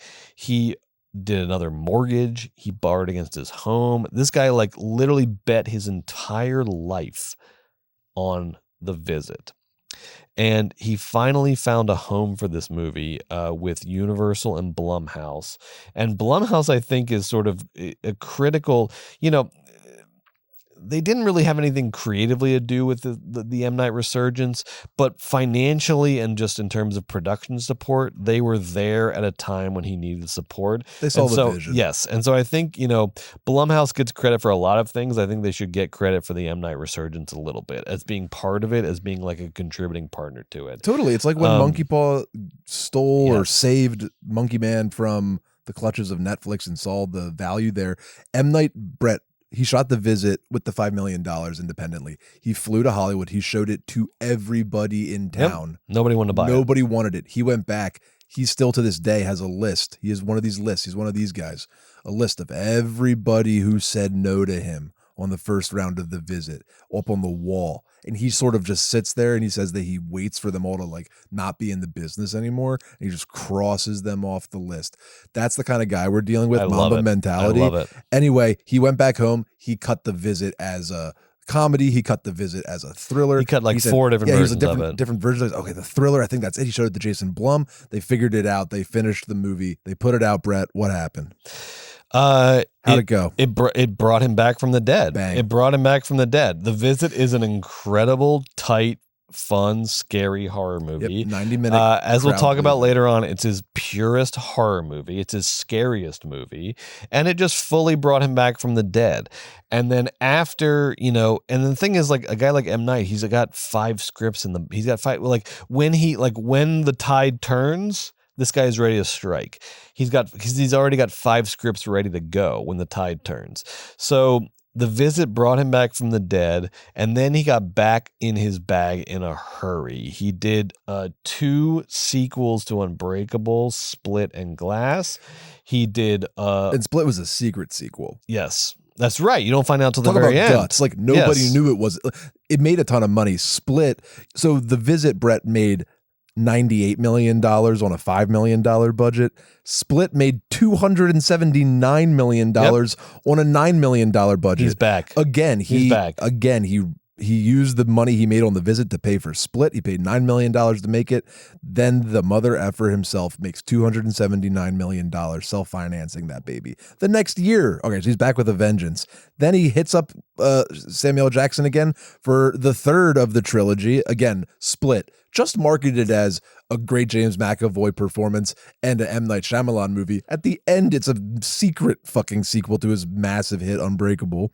Then Glass completes the trilogy and makes still, a boatload of money. At this point, too, despite the success of these movies, he is still self-financing all of these movies now out of the gate. Yes. Which is an incredible fucking risk to take. It's amazing. And yet he keeps fucking paying off on the risk. He keeps winning. Yes. So Glass was made for $20 million. Back in his bag $250 with million. Split and Glass, and then Old, everybody's favorite airplane movie, Old. Yeah. All about, and now he's into this sort of resurgent B movie era that he's in, with just like fun original concepts. Old, and then we're going to talk about Trap. We're going to talk about he produced his daughter's movie The Watchers, and I know some of these are based on books, The Watchers and Old, but just like Knock at the Cabin Door. Yes, Knock on the Cabin Door, thank you. But M. Night was, you forget how dead M. Night was, and then to come back from that is such a testament to just his creativity, his originality, and his tenacity to get original movies still made in Hollywood outside of the traditional Hollywood system. But guess what? Hollywood keeps coming and calling for him because these movies make money and they have an audience. So Joe, what we're going to do, okay, this is going to be very tricky, but what I want to do is we are going to narrow down our top 5 M. Night Shyamalan movies of all time. And the way I think we should do this is go through chronologically. Okay. And you're going to tell me sort of where these movies rank. And then collectively between the two of us, we're going to figure out what our top 5 M. Night Shyamalan movies of all time are. And this is going to be very tricky because I think I've listed I listed my top 10, and I think any of these 10 are worthy of being in the top 5. So this is going to be very, very competitive, very difficult. Okay. But let's just go through here. Okay. So 1998 family drama, Wide Awake, with Rosie O'Donnell. It gets fucked up by Harvey Weinstein, finally gets released in 1998. No shade, I do not have this in my top 10. No. It's just he's not M. Night yet. He's figuring it out. He's working on a big studio movie. It's a cool little curiosity for the completionists out there, but no, it's not going to be in the top 5 M. Nights. Not my top 10 or 5. Okay. No, nor I. Okay. The big breakout, Sixth Sense in 1999. Absolute fucking masterpiece. I argued this on Weekend at Bergman's. I'll say it again now. The thing that doesn't get said enough about Sixth Sense is that movie is better when you know the twist. It is not just some sort of like oddity horror movie with a fun twist. It is a fascinating study of trauma and sadness and mortality. And that movie is better when you know the twist because it transforms from just being a sort of shock horror movie into this incredible elegy of a horror movie. I love The Sixth Sense, and I have it I have it in my top 5. I have it at number 3 overall of M. Night Shyamalan movies. What do you think about The Sixth Sense, Joe? Love The Sixth Sense, amazing movie. I spoke a little bit about it earlier, so I'll just let you know, Brett, that on my top 10 list, The Sixth Sense is 5. 5. It is my 5th favorite, but it's certainly in the top 5. But it is my 5th favorite, no shade at all. But there are some things that I like that he grows to do later in his career that I enjoy more. But no one's gonna tell you, no, I don't think Sixth Sense is gonna be in top 5 M. Night movies. Like, you have that's it at a little 5. silly. I do have it at 5, but I don't have it at 6 though. You know what I mean? Yeah. Like, I have it in my top 5. You have it in top 5. Okay. So should we roughly just put it at 4 then and split the difference? Yeah. Okay. Yeah. All right. We'll put it at 4 for Okay. now. Maybe that'll change. Okay. Sixth Sense on the board. That's crazy. People right now are saying, what could possibly be Well, this? look, we could do the list and then we can stare at it and Brett Yes. can give an impassioned speech about why we're Yes. crazy. But right now, as we go through, it feels like 4. Brett had it at 3. I had it at 5. Okay. Next up is Unbreakable. Unbreakable. His moody, atmospheric, meta journey through comic books 8 years before Iron Man came out. A theme that we're going to be looking at is M. Night. One of the most underrated things about M. Night. I think there's this like thing, this impression of him as being like a little corny or a little like his decline happened because he just sort of got a little out of the culture and a little corny. M. Night is so far ahead of cultural trends, it's kind of shocking. He's making Unbreakable, this sort of like big meta movie about comic books and comic book culture 8 years before the MCU gets started. He's making The Village, this incredible resurgence of folk horror, a decade before The Witch and Midsummer. Okay. M. Night, if anything, is ahead of cultural trends, not behind them. What do you think though of Unbreakable? Where does that fall for you? Unbreakable for me is like 7, 8. You know, it's not in my favorites, but it's certainly a good movie. I think I like spunkier, funkier, poppier M. Night more as a general trend than Unbreakable, but there's no doubt that Unbreakable is full of, you know, some things we'll always associate with M. Night, sort of, you know, the sentimental character development as well as the beautiful, aching film, cinematography. So, you know, good movie, but it's not going to be in my top 5, Brett. Where do you have Unbreakable? I agree. I have it at 7. I don't have it in my top 5. I think it's a gorgeous, original, bizarre, interesting movie. I just think it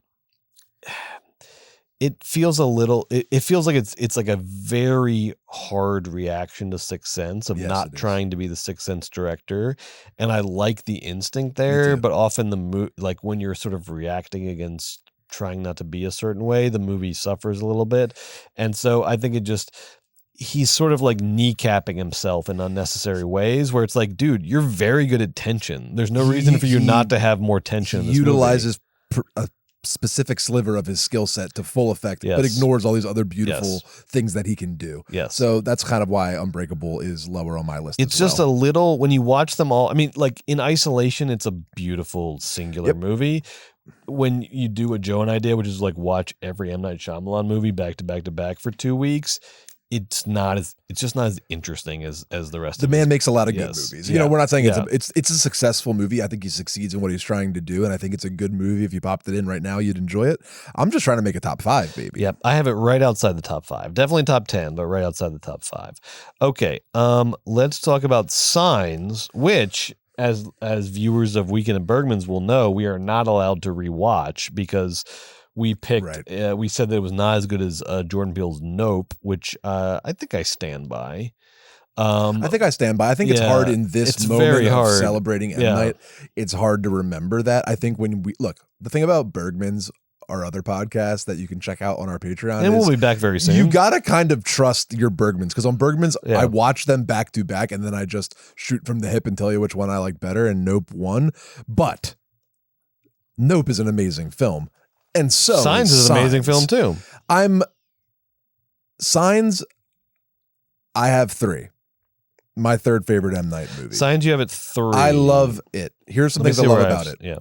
First of all, fucking scary. Everybody's on board with that, right? When that alien walks across the thing, it is the first instance of the perfect M. Night scare, where it's so simple that you and me could try all day long and never accomplish it. Yeah. You know, it's like one of those works of art people point to and say, my kid could do that. It's like an alien walks across the shaky camera feed, you know, of the news footage, and it is terrifying to its core. It's iconic. We could try all day to replicate the simple fundamentals of shooting and editing that scene, and we would come up short. I love the scares in it. I love the way that it builds so slowly, and sort of what we're dealing with isn't revealed till sort of later. I love the themes of religion. Mel Gibson plays a priest who's finding his faith during an alien invasion. I mean, it's just so prime M. Night territory, big family stuff. And he really starts to develop his particular brand of dialogue. Yeah. And it really starts coming to life here. A big thing about M. Night that people do not like is, I think, when you come in out of, you know, watching a bunch of other movies and you just sit down for an M. Night, you realize something is different. He writes in an atonal, poetic sort of dialogue that is often called clunky or cheesy or overwrought. That's short-sighted. Or That's short-sighted. Inhuman. Brett, what it is form and function combined. Like so much of his work where it's creative and financially sound. There's the form and the function. He uses sort of exposition broadly to practical and poetic effect. It's a big tent offering, his films are. Sorry, Sean Levy. This is real populist cinema made for a broad audience, where it's somebody who is not afraid to set up exposition as broadly as humanly possible, but also take that opportunity to be as poetic as possible, which is why all of his great works kind of feel like these foundational Greek plays, or sort of these revisiting of the core elements that make particular genres great. And Signs is one of my first favorite times where I see him really stripping it all away, getting down to the function. It's a beautiful looking movie. It's terrifying. It has wonderful performance by Joaquin Phoenix. Mel Gibson's performance you can enjoy because it's a little kooky, a little good, a little bad. It's great to watch different actors. M. Night works with these great actors, Brett, and it's fun to watch these great actors enter his world, much like it's fun to watch different actors enter the cinematic language of a Wes Anderson movie or a Scorsese movie. M. Night Shyamalan has a cinematic value system that is upheld in every single film that he makes, and Signs is such an excellent node on that chain where he's deepening and settling into himself. Sixth Sense and Unbreakable are very M. Night. Signs is giving us a little preview, Brett, of the M. Night to come. I agree. I think where he is like the true heir to Spielberg for our generation is that he is someone who is just constantly interested in the intersection between art and commerce. He wants to serve both ends. He wants to make movies that are massive cultural phenomenon. He said this explicitly before he made Sixth Sense. And this is before he had even a taste of success. Right. So this is just like an idea he had as a young filmmaker, is that I want to make movies that are cultural phenomenons, that have the sort of that have the control over the popular imagination that Jaws had. But I have some very specific artistic standards that I also want to satisfy. It's like and that I standards need to plus satisfy. like this is how I express myself. Yeah. My poems, my songs don't sound like yours, and that differentiator is what's in the constant noise of the world that we live in. It's so crazy to hear all of a sudden this guy who's speaking atonally to us in a broad cinematic language, but it feels and sounds so different, which is why you kind of like turn your head and raise your eyebrow during some M. Night scenes. Is he is on a different register on purpose, and I love that he does that. And I think agree. it's one of his beautiful, distinctive qualities. Now I have Signs at 4. You had it at 3. I did. All right. So I guess we have 4 taken up by the Sixth Sense. I'm going to tentatively put signs in over The Sixth Sense, which is wild. Okay, well, look, do it now, and Yes. I'm sure we'll go back here and have a little fight. Yes, that is questionable to me, but not to me, but to you, and Yes. that's half the podcast. all right. So. Now next Sorry up about the in microphone, 2004, I moving want to it. Joe, Sorry. I want to talk to you about The Village because I really don't. I don't know what the I don't know what people think of The Village. I don't know what the popular understanding of The Village is. I feel like it was sort of like it did well, but it was like the first movie, his first movie that started to have a couple red flags, and then when he followed it up with Lay in the Water and The Happening, everyone was like, oh, I think The Village sort of gets lumped into that, in a way.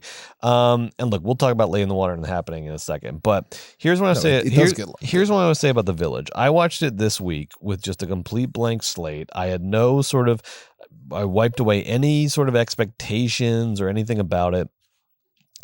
The Village is a fucking masterpiece. The Village blew me away. The Village is the if the Blair Witch Project is the 90s early aughts heir to the Texas Chainsaw Massacre, which I think it is. I think it's the only thing that sort of matches Texas Chainsaw Massacre's just sort of innate chutzpah. DIY horror chutzpah. Exactly. The Village is the heir to The Wicker Man and the great tradition of folk horror. I really think The Village is on par as a 90s early aught American cinema version of Wicker Man and all that great sort of British folk horror of the 60s, 70s, and 80s. The Village shocked me with its virtuosity, with the ambition of the script, with the execution of a nearly impossible plot, and then with the little still I'm the twist guy, I'm still gonna have a twist in here. He does what the studios wanted from M. Night, but he also in the process makes just an incredible movie. I mean, this movie is, and we're going to be saying things about M. Night in this episode that you're like, really? Are you guys, but go watch these movies with just you in the movie. Throw out everything you think you know about M. Night and go watch The Village. Go watch The Happening. Go watch Signs.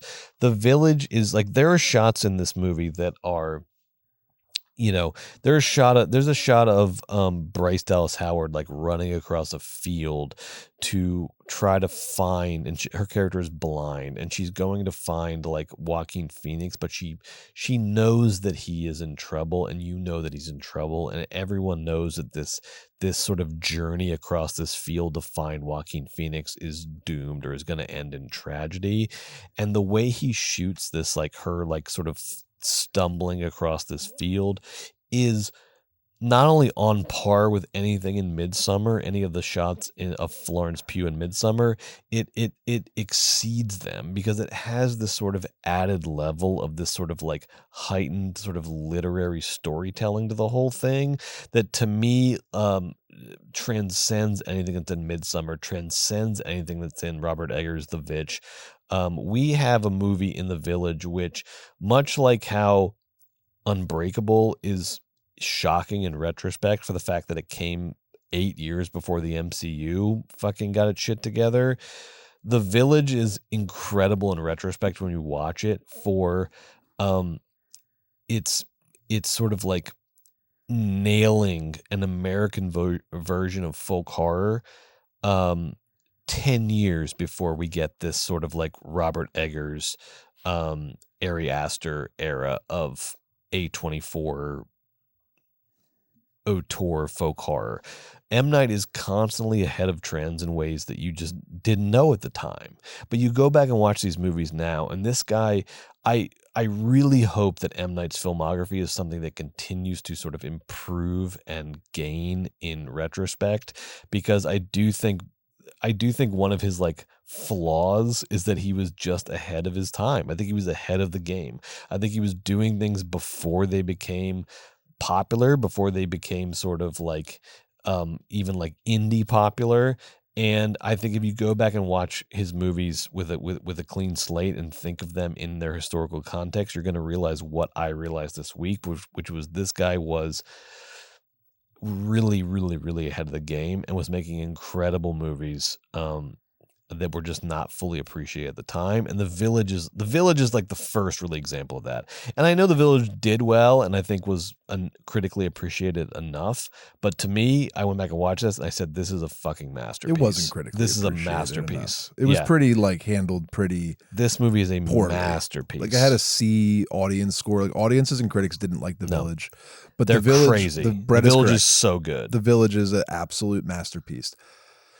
It is absolutely gorgeously shot. Deakins shot it. Yes. Like it's stunning. And it's shot, of course, in Pennsylvania. And it's the most controlled Shyamalan film wise. Like he is setting out to do something insanely specific with his camera. He does so. He uses his incredible cast to great effect in these long shots where he trusts his actors to just like fill the frame and do their work, and they do. I'm talking, this cast includes Adrian Brody, William Hurt, Sigourney Weaver, shout him out, Brett, Joaquin Phoenix, Bryce Dallas Brendan Howard, Gleeson, Cherry Jones, Judy Greer, Michael Pitt, Jesse Eisenberg in a small role, Bryce Dallas Howard in the best performance she's ever given on film. This is not like the Village is. Here's the thing. All right, here's what I'm going to tell you. When I watched The Village, I thought that's number one with a bullet for me in the M. Night Shyamalan filmography. I'm watching them in sequence. I ended up with it at number 2, which begs the question, what is my number 1, which I'll get to shortly. But The Village for me is number 2. I'll get to shortly. Yes, is number 2, maybe number 1. It is, I mean, this is his big, like, put it all out there movie. This cast, this is a like Shakespeare in the Park dream cast. This is a the troupe. cast is wonderful. This is a fucking troupe of actors, and also like smartly, you know, I mean, because Joaquin Phoenix at this time is not current Joaquin Phoenix. It's also a very smart casting where there's no like A-listers. There's no like pull focus casting. You know, there's no like Tom Cruise. There's no Leonardo DiCaprio. There's nobody to pull focus. Instead, it is like just 10 to 15 of the best fucking actors on the face of the earth. Doing ensemble, all living together for 3 weeks. You know, they had to go to a M. Night boot camp where they learned how to make candles and do horses, and they all like live together for a week, right? Do not sleep on The Village. Then he shoots it in 3 weeks. Fucking rules. It's beautifully shot. Yes. The paintings look like Thomas Eakins paintings or Andrew Wyeth paintings. Yes. You're getting like Greenaway-esque levels of artistry in the cinematography and these beautiful costumes. And the best costume of all is his incredibly effective and beautiful creature design. Yes. The creature in The Village is so scary, paired with creepy. such beauty. The movie's great. The twist works, gangbusters. It's a fucking thrill. Everything pays off correctly. You know, this movie is an absolute 5-star. And the thing with the masterpiece. twists is the like associating M. Night with twists is such a studio marketing move. Whereas if you watch a movie like The Village, what M. Night is, because even after he like does the twist, and you probably already know the twist of The Village, I knew the twist of The Village before I even saw The Village start to finish. But what is fascinating about The Village is what he does after the twist. And it's only like after, when the twist happens, there's like 5 minutes left in the movie. But what he does in those last 5 minutes is more critical than the twist. The way he sort of like responds to the twist in the movie, the way he sort of like inflects the twist. Right. He is not like, he does the twist to get the movies made because that's his brand and that's what the studios expect. But this is a fucking artist who is always trying to push his game to the next level. And so it's never just about the twist. And The Village is the great example of that. The killer scene to me in The Village is not the twist, but when the twist sort of like resolves back into the status quo, like when the twist doesn't really matter, like when the twist happens and then 5 minutes later it doesn't, it's almost like the two people that know about the twist like don't like the twist, like at the end of The Village, the twist has disappeared into nothingness. And you know what I mean? And I'm not going to I'm trying not to avoid, because I want everyone to go back and watch The Village if you haven't watched it already.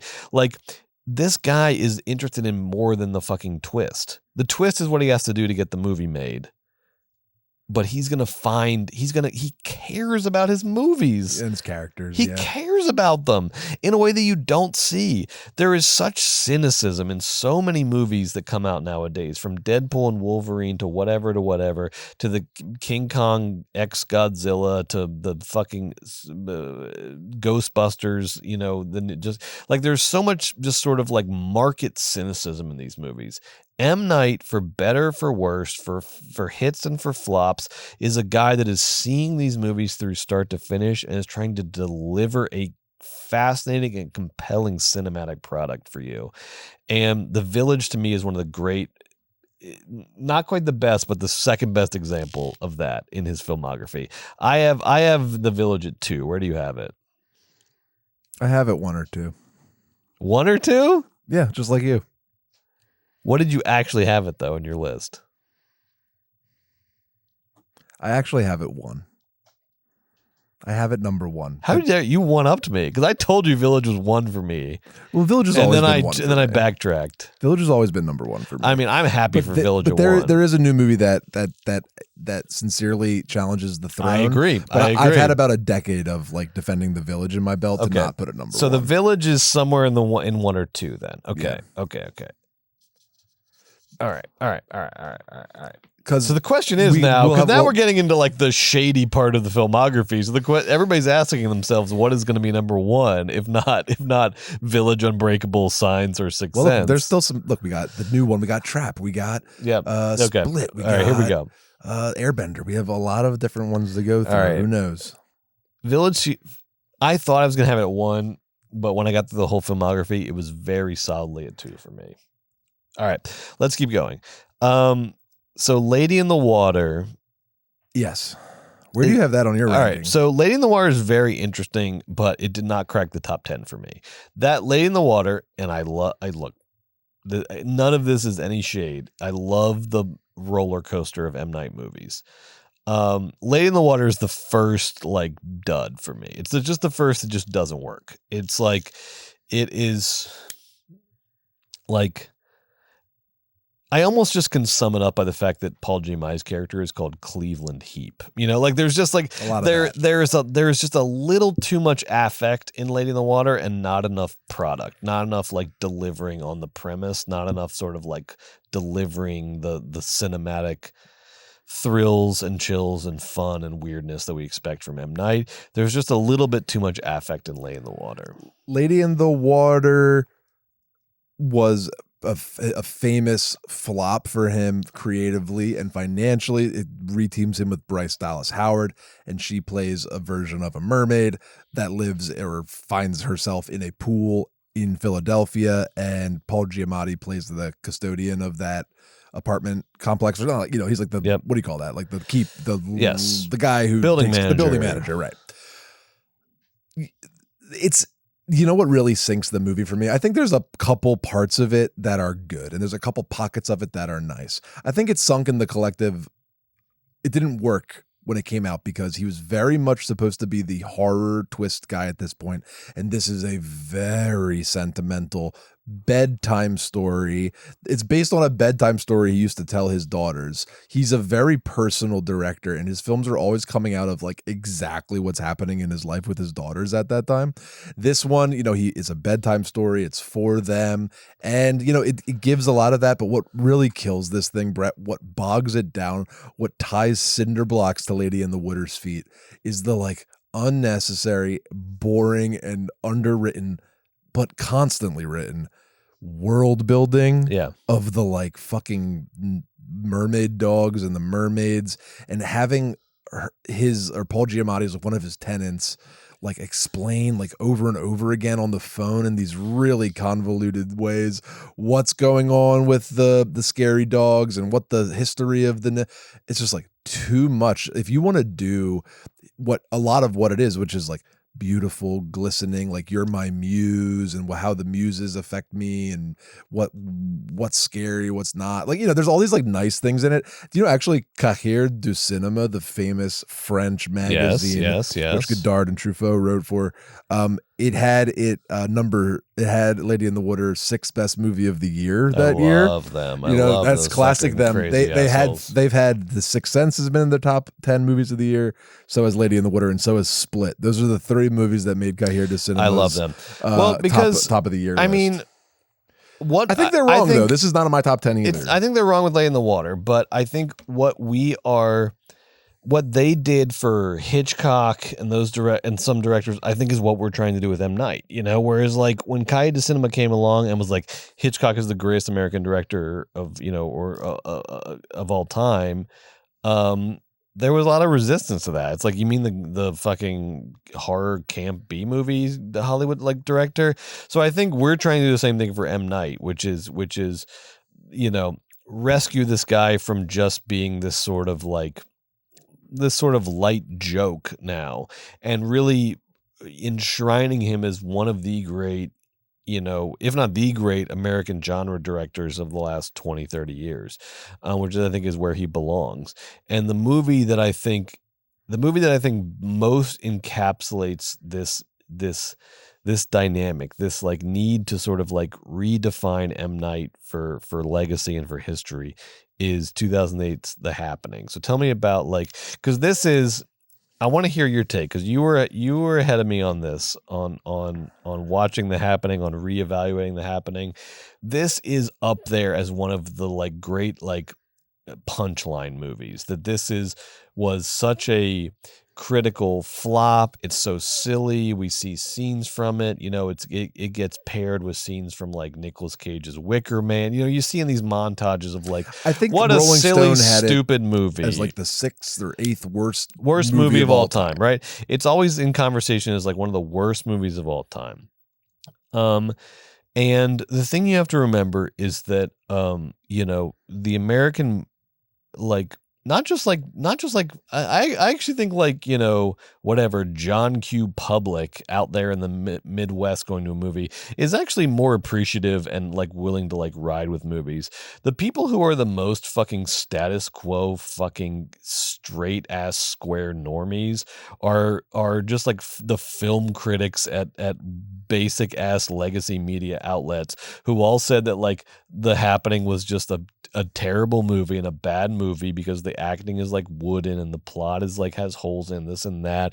And you watch this movie now and you watch it with a blank slate, you watch it with a clean conscience, forget all that shit. You were going to ask yourself, what the fuck are all these dumb, joyless, humorless fucks talking about? This movie is fascinating, and to sort of classify it as like a bad movie is an insane indictment of your character and your taste, and I don't know what you're looking at. But Joe was first on this before me, so I'm going to let him take the lead on The Happening. Thank you. So watching all the Shyamalan movies, I've always said The Village is my favorite. I got to The Happening. I had just seen Trap, and I got home that night, and I was like, okay, now it's time to watch The Happening. This will be fun. I sit down, because it'll be bad. I sit down and I start watching The Happening. Almost immediately, I sort of feel like something scary is happening here. The Happening is about, so it stars Mark Wahlberg as a science teacher, famously. High school who's science in a teacher. relationship with Zooey Deschanel.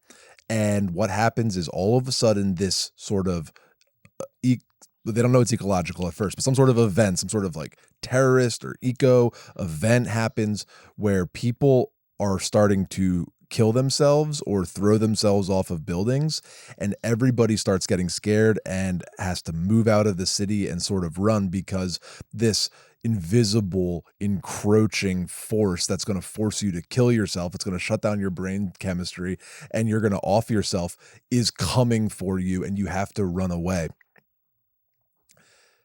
The plot, first of all, the images are instantly eerie and terrifying. You are on a construction site and bodies start like falling out of the sky, and I had my hand over my mouth almost immediately, like, Jesus, that is the bleakest image I can have seen so far in this guy's filmography. And he's like literally M. Night Shyamalan horror director, so it is bleak. The suicides are intense.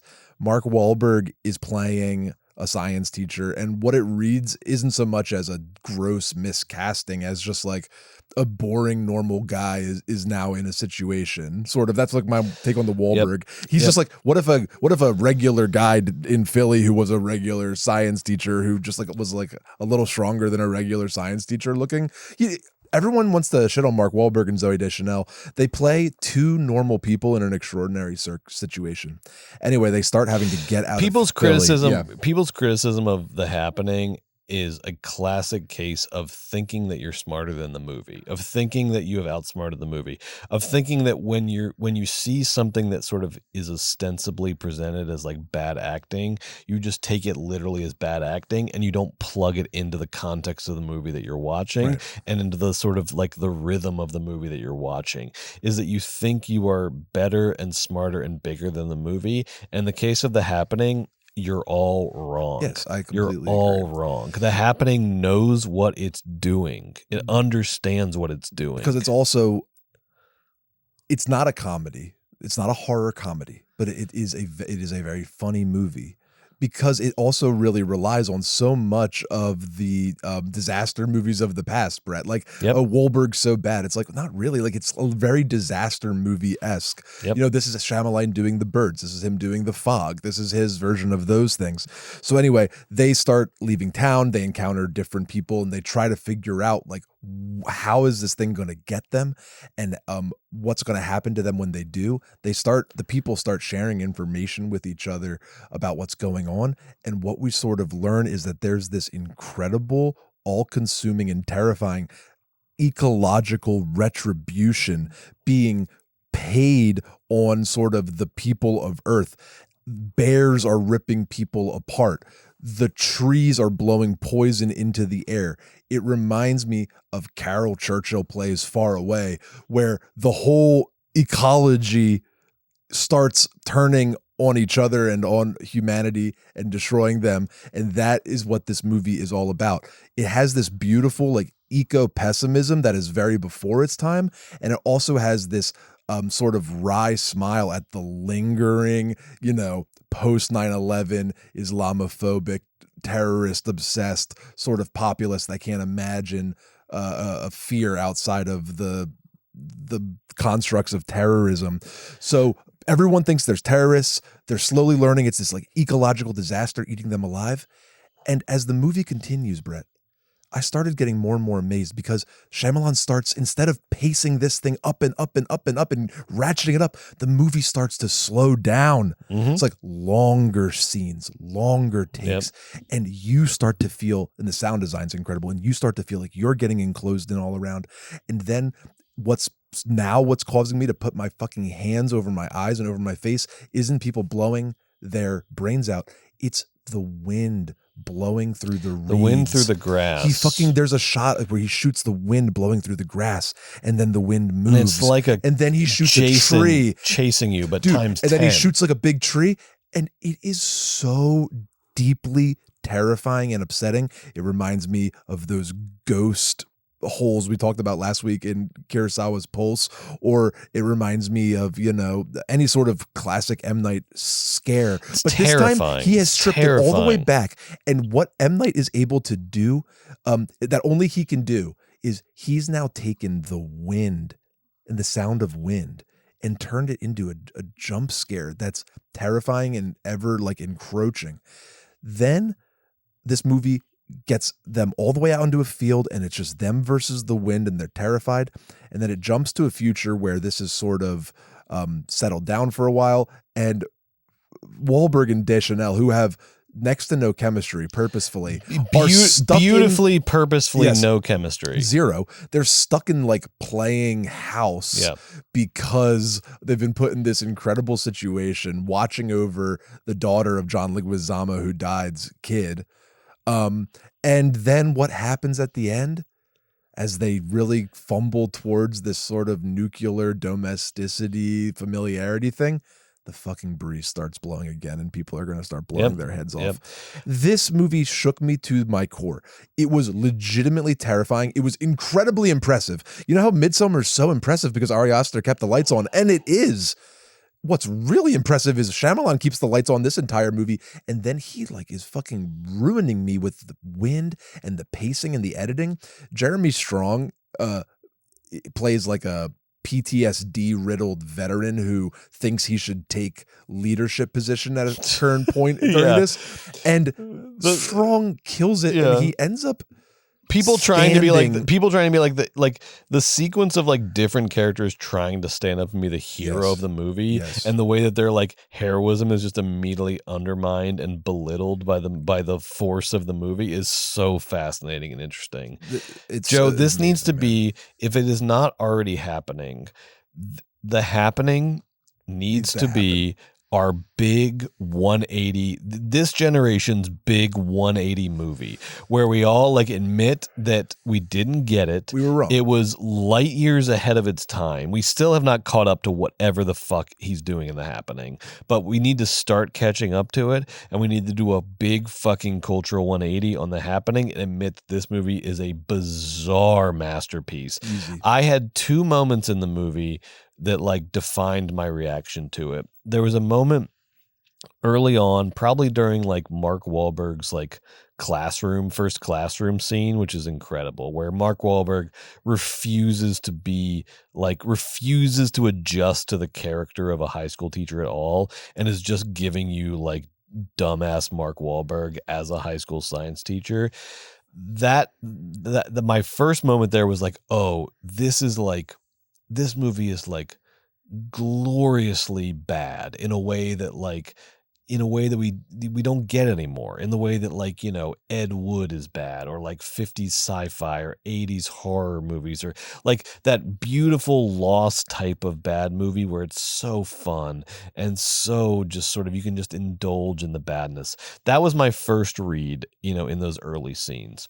Then there comes some moments early on where you're like, oh no, M. Night knows exactly what he's doing. Because it gets scary. He's executing everything. He is setting you up. Anything that's sort of like bad is like a setup. And like he is totally in control of this movie and he's like, this is like The Happening is his masterpiece. It is his masterpiece. It's his masterpiece because it's like you think like the smug dismissal of it as a bad movie is just stupidity. Like can you like imagine him sitting there watching the reviews come in and being like Mark Wahlberg and Zooey Deschanel have no chemistry, and can you imagine him in his house being like, I know that was the point. The Body Snatchers. Yeah, it's like he knows. Like if you watch this movie honestly, you will know that he is ahead of all your criticisms. He is intentionally doing the things that you're being critical of, and that means you're not understanding what the movie is about or how it's operating. And there is a moment that like the moment when I went all in on The Happening is they have. Shit's going crazy. People are killing themselves. Everyone's trying to like escape the cities, New York and Philadelphia, because they think these are like terrorist attacks centered in the cities, even though everyone's immediate impulse is to run away from each other. And that's actually how you save yourself. The movie is fucking it's amazing. Excellent. Yes. So everyone has left Philadelphia, and they're like, all these strangers are now huddled in this like roadside cafe after like the train stopped working, and they're all in this roadside cafe. And they're all trying to like figure out, like get news and figure out like what's going on, what's happening, what's all this, what's going on. What's happening? What is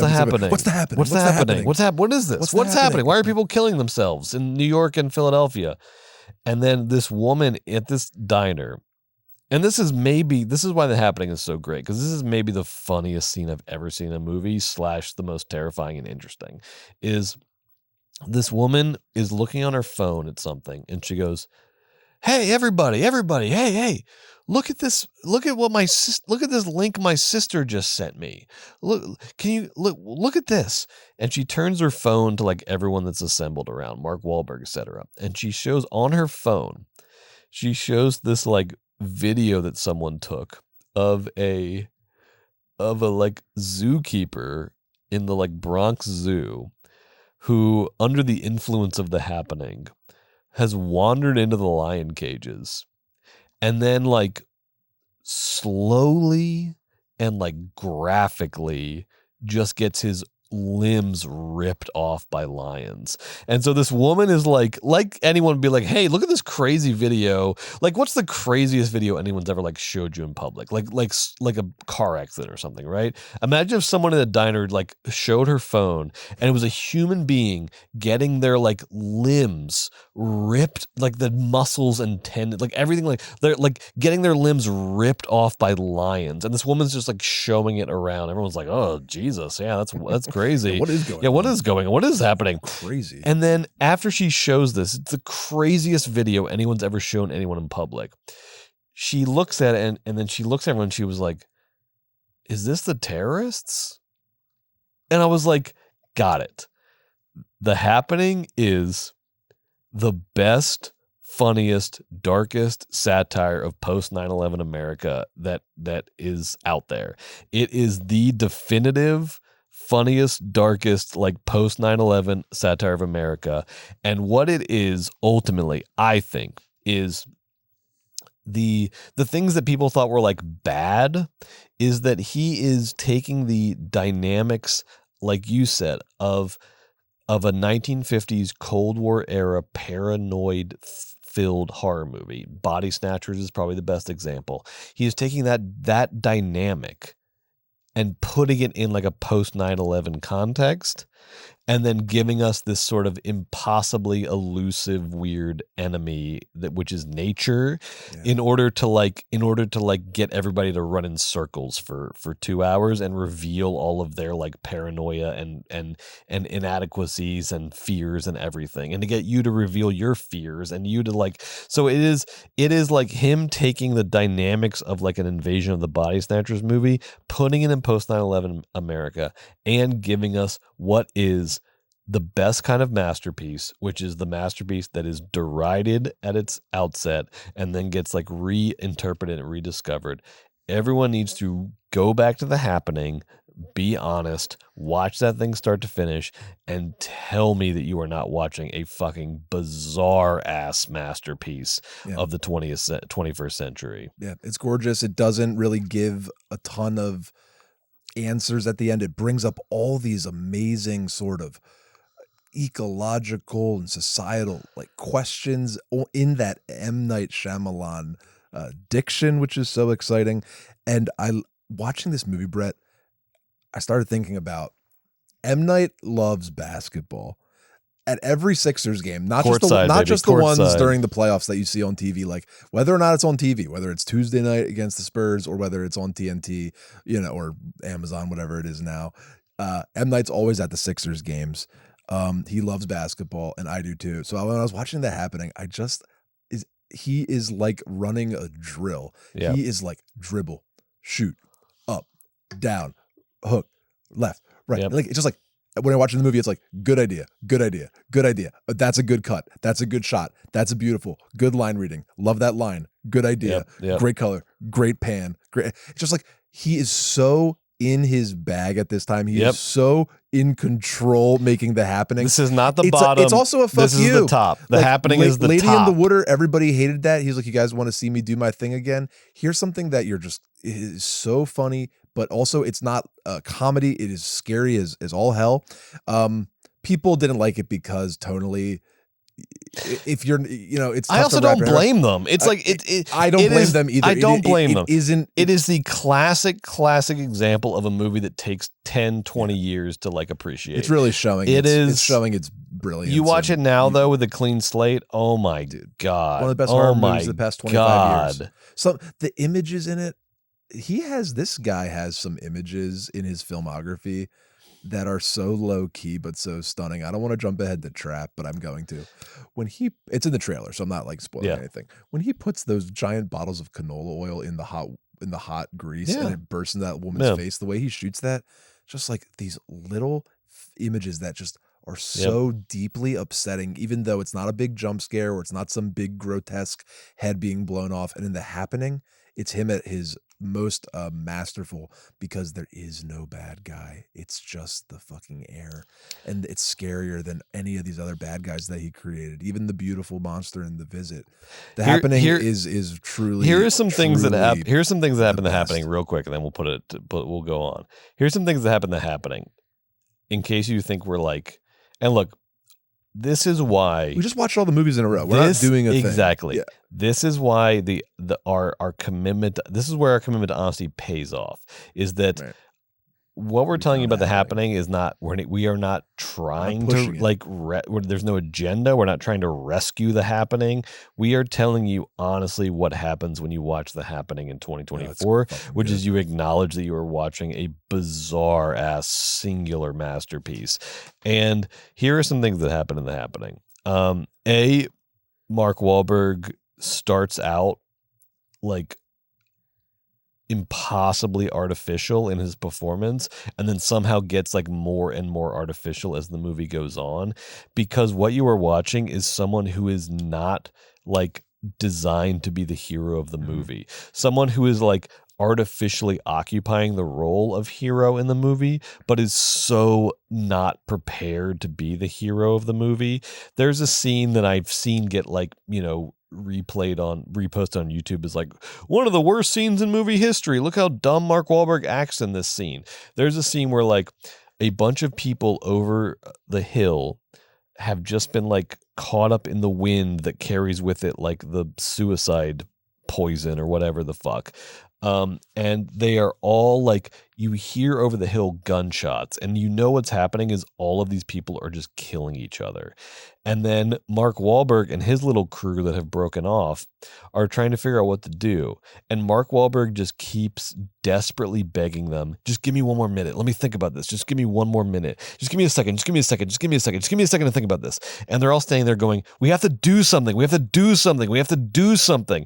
And Mark Wahlberg keeps saying, just give me a second. Okay, just give me a second. Can I have 1 second to think? Just give me 1 second to think. And this dynamic keeps going on until everyone on the other side of the hill is dead and the gunshots stop. God, that is so how did we not realize how good this movie was when it came out? That is a like stunning inversion of every fucking trope that would normally occupy that moment in a movie.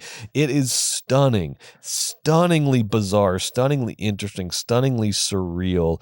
There's a moment where two like wisecracking M. Night Shyamalan kids, the type of character in M. Night Shyamalan movie, like a kid who's like, he's like wisecracking beyond his years. Two of these kids sort of fall in with the Mark Wahlberg, Zooey Deschanel crew that's like trying to like flee the wind. And they show up at like some sort of like redneck's house, and they're all like holed up, and then like Mark Wahlberg's trying to get in the house with his crew of people.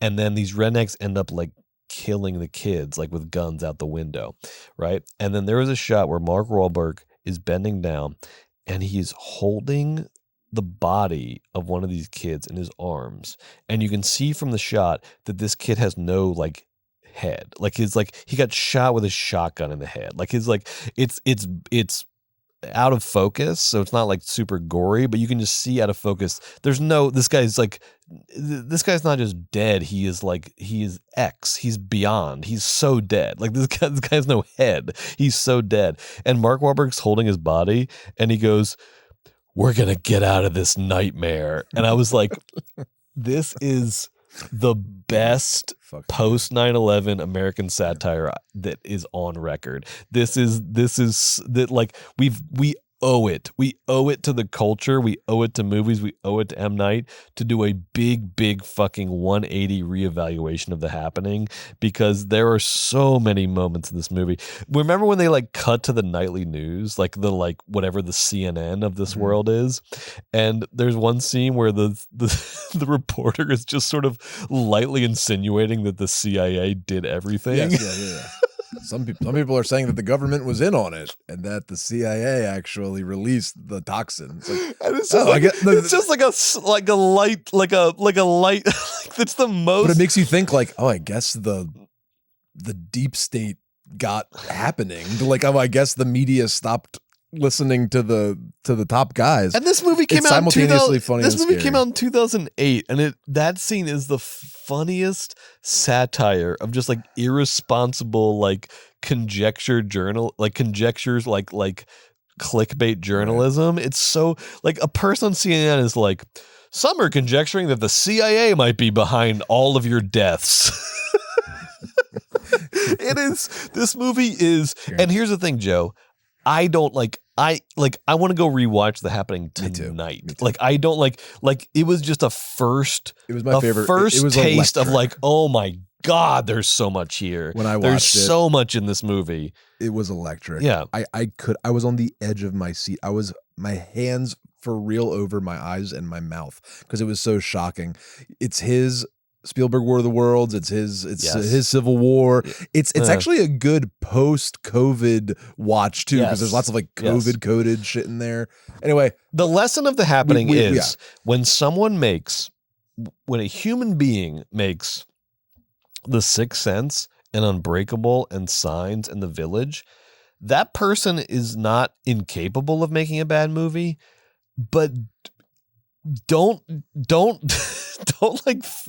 just like think that you like, don't just think that person just like is dumb and you're smart. Like that's the weirdest thing is like why did they give this person some credit? Like Lady in the Water, like Yeah. maybe he's too sentimental, maybe he's an egomaniac. Yeah. You know, maybe this wasn't his best movie, but we can't just like never. So The Happening came out right after Lady in the Water, and everyone just was so ready to hate because in Lady in the Water, M. Night plays the main character who's like the savior writer. It's kind of crazy and weird. Lady in the Water for me were ready to hate him. Was the like down movie. Lady in the Water to me, I get it. It doesn't work. It's okay. I think Paul Giamatti's kind of good in it, but I really don't think it's a good movie. Yeah, it's not a good movie, but it's whatever. It's fine. It's a swing and it's a miss. Okay, but The Happening, it's a swing. The Happening is The Happening. You're getting Though, holy shit! It's all of his skill sets at once, including his most like endearing skill set, which is, you know, his singular personal thoughts at the time. You know, he's so honest about where he is in his life and what he's afraid of and how he feels about things. And The Happening is fucking. Here's the thing, Joe. Pure, baby. After I watched The Village, I was like, nothing beats The Village. Village #1 for me. After watching The Happening, because I also want this list to like represent M. Night Shyamalan. I want it to be like our favorite M. Night Shyamalan movies, but also I want to have the sense of like these are also like most representative of. Because right now what we're talking about is Happening going to go 1 or 2? That's right. Because all right, good. I'm glad that and we got I want it. everyone to know this is not like. Folks, we're not provoking you. This is not provocation. This is not like deep meta irony. This is just honest responses to the movies that we're watching. And I believe that if you watch them back to back to back, you will have the same response. I have The Happening as his best movie. The reason I don't or I didn't was because it's tough because I've never seen The Happening before. So I have that first time fucking rush. And The Village I've seen literally 4 or 5 times. And I've always thought it was #1 and I've always loved it. So I didn't want to like betray it by immediately with my hot new thing, The Happening. That being said, you know, The Village. Here's what Happening has over The Village.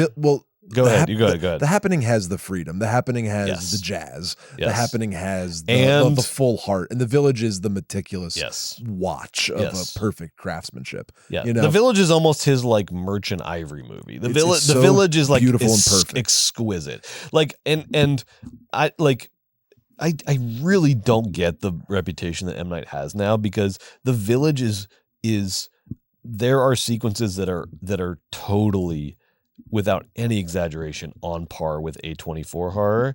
And there are sequences like, remember that shot when like Bryce Dallas Howard is going, and even like that color, that like shade of yellow they chose as like it's like such an incredible color. And then that scene where Bryce Dallas Howard is like going through the woods to like go get the medicine, and she falls in that ditch. and then he just like stays on her, like stuck halfway down the ditch. I was like, this is the opening 5 minutes of There Will Be Blood. Like, there's not like, there, like, aesthetically, like, I get It's culture. It's like, his most beautiful. The only movie. differences are like sort of like cultural context and our sort of inherent understanding that PTA is a better director than M. Night. But if you just break these things down visually, there are like scenes in The Village are on par with what PTA is doing. They're on par with what all the A24 horror auteurs are doing. Like, this guy, you watch these movies now back to back to back, his reputation is like, you're just like, why? How did this happen? I don't know. This guy is like a master. Yeah. He's up there with all the greats. And The Happening, when Mark Wahlberg talks to the fake plant like it's a real plant, which is like a famously derided scene. Yeah. By the time you get to the end of the scene and you've gone through every emotion of this is scary, this is stupid, this is brilliant, that was so funny, it's more radically cinematic than like the frogs falling out of the sky in Magnolia. Yes, and it's more like, meaningful. It like dropped my jaw. I was like, wait, what? He put in a really scary but also really insane, like a very funny joke into this moment. Yep. What a weird guy. What a crazy choice. What a ballsy choice. What a choice that he shoots from the hip, this guy. You're right, Brett. Earlier in the show, you're making fun of, Marvel, we're going to A/B test every fucking decision we make. Yep. This guy gets on set. He shoots from the hip. He feels it. And I think that if we were going to, right now it's a decision between The Village, which is here's my, the epitome of my craft, jewel, versus The Happening, which is here's the epitome of my spirit. Yes. That's why I think it goes number one. And also because I think The Happening has so much in it that is like legitimately funny that the Village is not funny. The Village is like they let M. Night direct his like King Lear in Shakespeare in the Park or something. You know, they let The Village is just a perfect, exquisite jewel. It's his like most refined movie. Easily. It's his most, but The Happening is his. It has the je ne sais quoi. Yes, it has the M. Night magic. But to me, The Happening is his most fully realized movie of his total vision. I completely agree. And it's so, and like, here's the thing too, which I love about The Happening. We have not like caught up to it yet. No, that's like we are fucking stupid. Like, we have not, like, that's okay. We were all just told that this movie stinks, but like let's all go back and enjoy. I don't even think, like, there was a great review that I sent you about I read Trap. It. Did you read that review? It was really good. Awesome. Yes. And that guy mentioned in his review of Trap, I want to get this exactly right because it's like really, it's kind of exactly how I feel about Trap.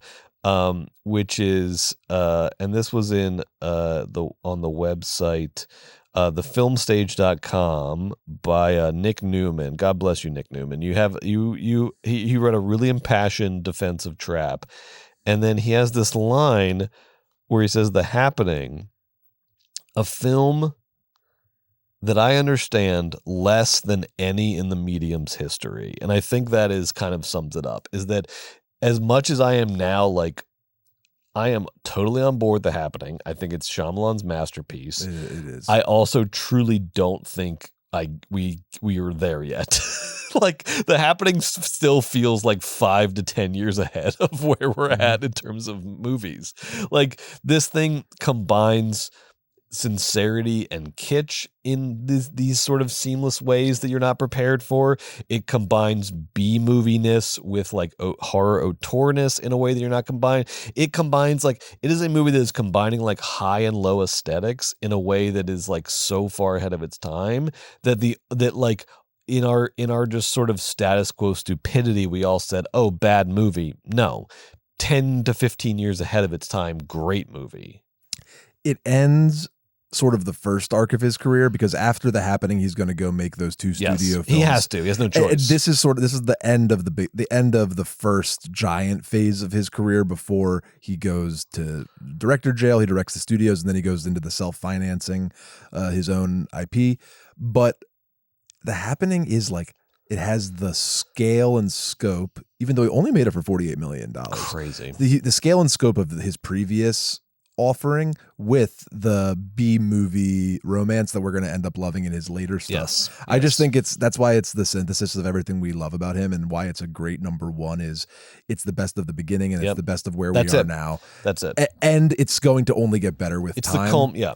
He wanted to make a B movie with The Happening, and he succeeded in every way, shape, and form.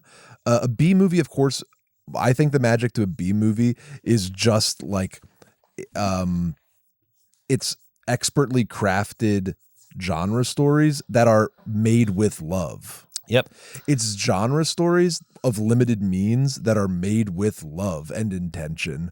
That's when a B movie really sings. They didn't have any money, but they put their fucking heart into it. And though this monster looks like he is not real, there's a lot of love there and it works. That is coming through full blast in The Happening, paired with the eeriest, most fright-inducing imagery in the Shyamalan and I think filmography. I think it's interesting that he started out wanting to be Spielberg, because I think with The Happening, he cemented his legacy, which is that he kind of did the inverse of what Spielberg did, where Spielberg took B movies, Jaws, and turned them into the summer blockbuster.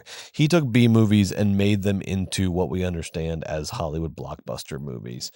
Jurassic Park in the 60s, that's a B movie. In Shakespeare's hands, in Spielberg's hands in the 90s, that is the biggest movie that's ever happened. That is Spielberg's big gift and also curse to the movies, is that he sort of turned B movies into these impossibly profitable, massive movies.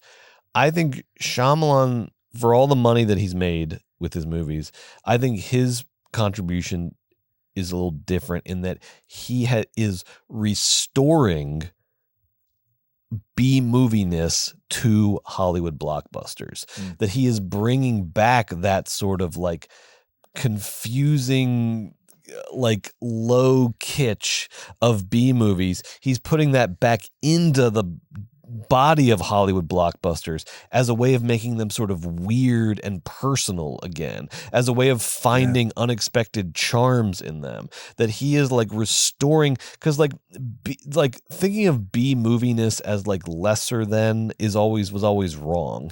It's all we're talking about is profitability. We call them B movies because they're less profitable than A movies, not because they are any less insightful. That's the whole point of cinema, that it overturns and upsets all of our understandings about low culture versus high culture, that it shows us that meaning can be found anywhere. Meaning can be found in the most sort of basic genres as much as it can be found in sort of like high drama. And so Shyamalan's like contribution to contemporary cinema is that he is one of the last people who is keeping the dream of B movies alive in the body and vessel of Hollywood movies, so that we sort of have some connection to the history of cinema and to the history of movies, and are not just all collapsing into the corporate hegemony of Marvel and DC and Disney and Star Wars. It is such a valuable, meaningful job that he is doing, and it is, I think, as important as the work that Spielberg did, but to me, it is going in the opposite direction.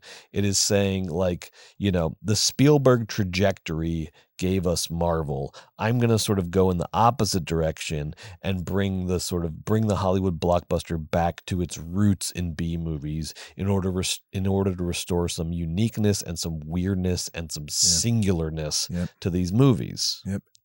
And honestly, well said. That was my favorite point of yours of the evening. Thank you. That is a very cool way to think about it. I've got The Happening at 1, Village at 2, Signs at 3, Sixth Sense at 4. I mean, we gotta, like, here's what I think we should do, Brett. Yes. We have a bunch of movies left. I say we rip through. We're gonna skip the 2 studio ones. He made Airbender. He made After Earth. God Those bless. He had to count keep his as career Shyamalan going. They're movies. not going to God make bless the top 10 then or top 5. So then, just to rattle them off, Yes. he made The Visit. His big wager, his big comeback. Made the wager film, The Visit. It worked. Then he made Split for $9 million, made a fortune. Then he made Glass. Then he made Old, Knock at the Cabin, and then his new one, Trap, which we haven't even talked about. We haven't yet. talked about the new We're one. almost 3 hours into the podcast. Look, guys, it's the M. Night episode. It was always going to be a long one. I like all of these movies. Me too. Here's what I'll say. Yes, here's what I'll say. Pick and we have choose one some points slot about these films. Yes, we have one slot left. Here's what I'm going to say. Okay. Split and Glass I like a lot. I remember seeing Split in theaters and loving it and being like, oh boy, M. Night is back. Here we go. And then when the twist happens at the end and you realize it's a sequel to Unbreakable or sort of like in the same universe as Unbreakable, fun. What fun. What fucking, we're all having fun here. I love it. A movie that is sort of like he's so good at giving you like intensity and suspense and also just the fun of like we're watching a movie. Like, you know, he's so good at combining those things together, and maybe there's no better place than in Split, where it's just like a tense fucking artistic horror thriller with just the fun of cinema kind of surrounding it. Glass I love, was fun. Old I think is really good. I really like Old. Like there's I really like Old too, Brett. It's just a good old fashioned fucking movie. Because there's like Trap, you know, it's just a fucking good old fashioned. Old and Trap movie. feel like two sides of the same coin, where he's sort of, you know, he's figured out, he doesn't have you know, much like Francis Ford Coppola told Paul Thomas Anderson at that restaurant after he made Boogie Nights, whatever you want to do it now, because you're never gonna have this freedom again. Like M. Night knows that he's never going to ever have the freedom of post Sixth Sense world ever again. That world, not only does his career is not there anymore, the world and the industry is not there anymore. Don't worry about it. He made his 3 greatest movies during that period. And now so I love like Old and Trap are such a great, you know, prospect of what's to come from M. Night, though, because I love him just digging into these like tight, like conceptual but controlled, low budge, interesting B horror movies. He is the only guy, to say it again, that is keeping alive the dream of, along with Blumhouse, to be fair, is keeping alive the dream of like original IP B horror movies that they can still play in theaters, they can still get reactions. I saw like when I went and saw Trap in theaters, my audience was, there were some of the beats near the end of the movie that the audience was finding like a little silly and they were laughing at in the movie theaters, but I kind of loved it, because it's like that's the value of these type of movies, is like, you're not Marvel movies, Star Wars movies, these big franchises. There's this vibe where everyone is being sort of bullied into consenting to the movie. It's like everyone is sort of like bullied by the corporate sort of like largesse of it all. Whereas like M. Night is taking a risk by making Old and by making Trap, because he's taking the risk that people might just sort of like laugh at the silly horror B moviness of it all. But that's fucking fun. Yeah, and he's aware of it, and he has fun with it. And Trap is so fun. Trap has lots of nice, funny moments. I think the entire first act of Trap is really almost like a farce, in the sense where he's running around trying to figure out how to escape, and his daughter's trying to enjoy the concert and being like, Dad, why are you being so weird? It was very like, M. Night Shyamalan movies are funny. Anyway, Brett, I agree. I like Old as well. The only one of that sequence that I was like a little down on is Knock at the Cabin, and just felt like a little undercooked. But I'll go with you on that one. I like Knock on the Cabin, but it's definitely towards the bottom of my list, even though, you know, watching M. Night be as restrained as he is in Knock at the Cabin and still like yield some impactful horror results is always impressive. But ultimately, I agree. Now, Brett, you haven't spoken about what's making 5? Okay, all right. So we both have here 1, 2, 3, 4, 5, 6. We have 6 movies then, and neither of us have picked a 5 yet. So for me, out of these 6 movies, the one that cracks the top 5, I like Split a lot. I'd say that's like in my top 7 or 8. Old, I think, is in my top 7 or 8. Trap is in my top 10. But the one out of this like current phase that's going to make my top 5 is The Visit. I thought The Visit It's his big wager movie. You know, he financed it himself. He took a mortgage out on his house. It's his big I need to go back to making the movies I want to make, and it's going to be a risk, but I'm going to take the risk, and hopefully it pays off, and it paid off big. The Visit is the first one that Blumhouse was in on, the first one he did with Universal, and it is a found footage movie where these two kids go to visit their grandparents for the weekend, and the daughter is like filming a documentary about like connecting with her grandparents for the first time because the grandparents are estranged from their daughter, the granddaughter's mother, et cetera, et cetera. So she's doing a whole documentary about family. And then there is a twist. It is the reasons I like The Visit. Number one, it is M. Night's like most straightforward horror movie. It's his scariest movie. There are like, he is like rejoicing in jump scares in a way that like he just almost like he just discovered you could do jump scares. Like he is having so much fun with horror And tropes. They're good. This movie, they work. Like Joe. Listen, man. We watch a lot of movies. I watch a lot of horror movies. Jump scares. This movie's scary. Jump scares are tough to get someone that's watched a bunch of horror movies. I got like 4 times. Remember the visit got some jump scares. And I liked Long Legs, but remember the bill of goods we got sold on Long Legs, the scariest movie in the last 20 years, scarier than Silence of the Lambs. I saw Long Legs in a dark theater, right? I watched The Visit on my laptop while I was washing dishes, okay? The Visit is 10 times scarier than Long Legs. 10. On my laptop watching dishes, I was like, oh, oh, fuck. And Long Legs, I just sat there the whole time going, cool, yeah. I like this. This is fine. Yeah. Long Legs is weird. The Visit is fucking terrifying. Dude. It is fucking like The Visit. When The Visit come out, 2015, I'm just gonna say it. Visit's like the scariest movie of the last 20 years. The Visit, when Shyamalan digs into horror as horror, like, because you realize with The Visit, the thing I liked about it is I was like, oh, this guy's like never really done horror. He's done because to me, The Sixth Sense, like I've said, is like, on the rewatch, you're like, oh, this isn't horror. This is like an elegy. This is like a sad movie about loss. And you can say that about, like, The Visit is the first time where he's like, oh, you thought I'm a horror director? I'm going to do horror, and I'm going to do it better than anyone. And, like, it's not like, look, The Visit's not a perfect movie. I wouldn't say it's like one of the great horror movies of the 21st century, but like it is in M. Night's canon. It is scary, and it is scarier than most of the movies that have come out in the last 20 years. I have a thing when I watch horror movies. I call it 22. It's the scare when it's like the cat in the bush. Because the scare when it's the real monster comes at 30. It's like 30 minutes into the movie. But at 22, the cat jumps out of the bush. Okay, M. Night has like a 22 in this movie. And the 22 always, I'm always like, okay, here comes the fucking 22. Here comes the cat in the bush. And you can check your computer. It always happens around 22 minutes. He does a 22 in The Visit, but like he does it at like 40.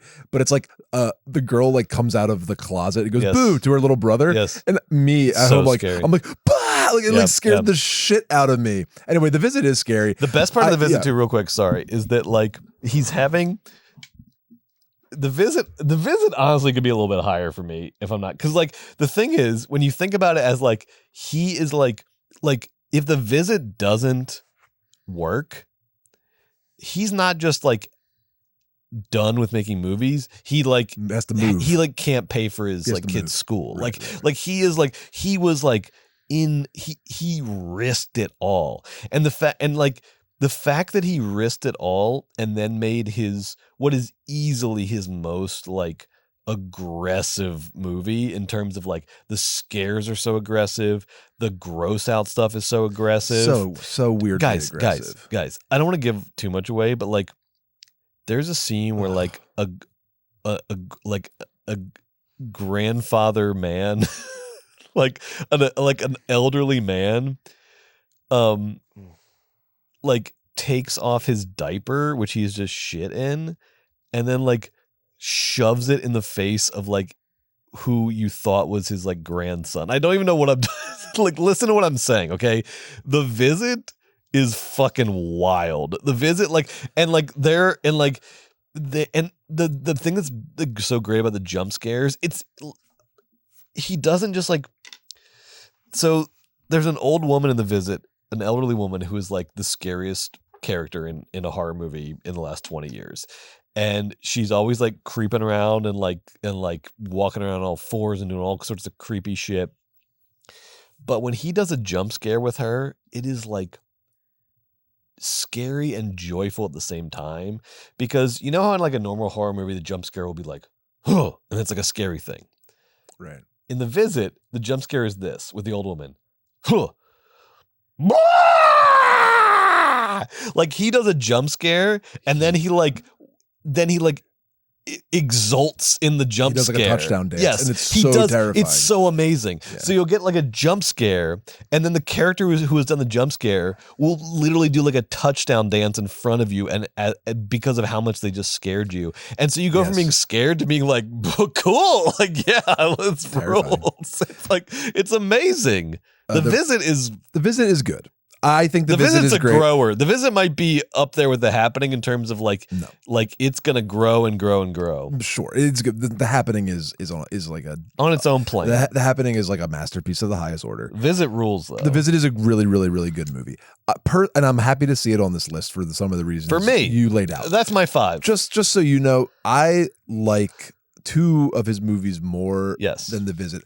I like Split very much, and I think Split is the best of the a crazy guy traps young people, usually women, in the bottom of their house thing, which we get a lot of. Everything from not Barbarian, I guess, but well, whatever. Yeah, all those movies. I mean, Silence of the Lambs, the Black Phone. Yeah, even Trap.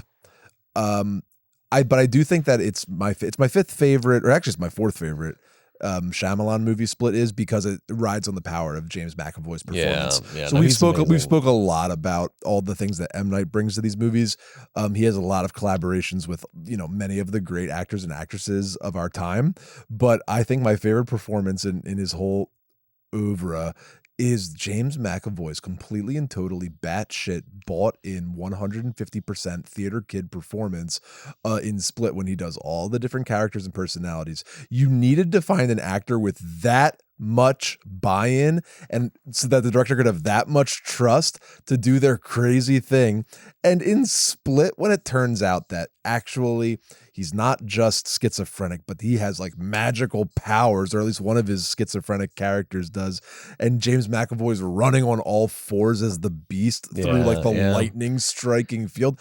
I rewatched it last night. I rewatched it last night for you, and it's very good. Thank you. I mean, is good because here's the problem. Taylor-Joy's in it. I have it at 6. Like I have it like right there. So So here's the thing. I think we've narrowed it down because look, Glass is fun, but it's like Glass is like bad. Third. It is, yeah. Glass is approaching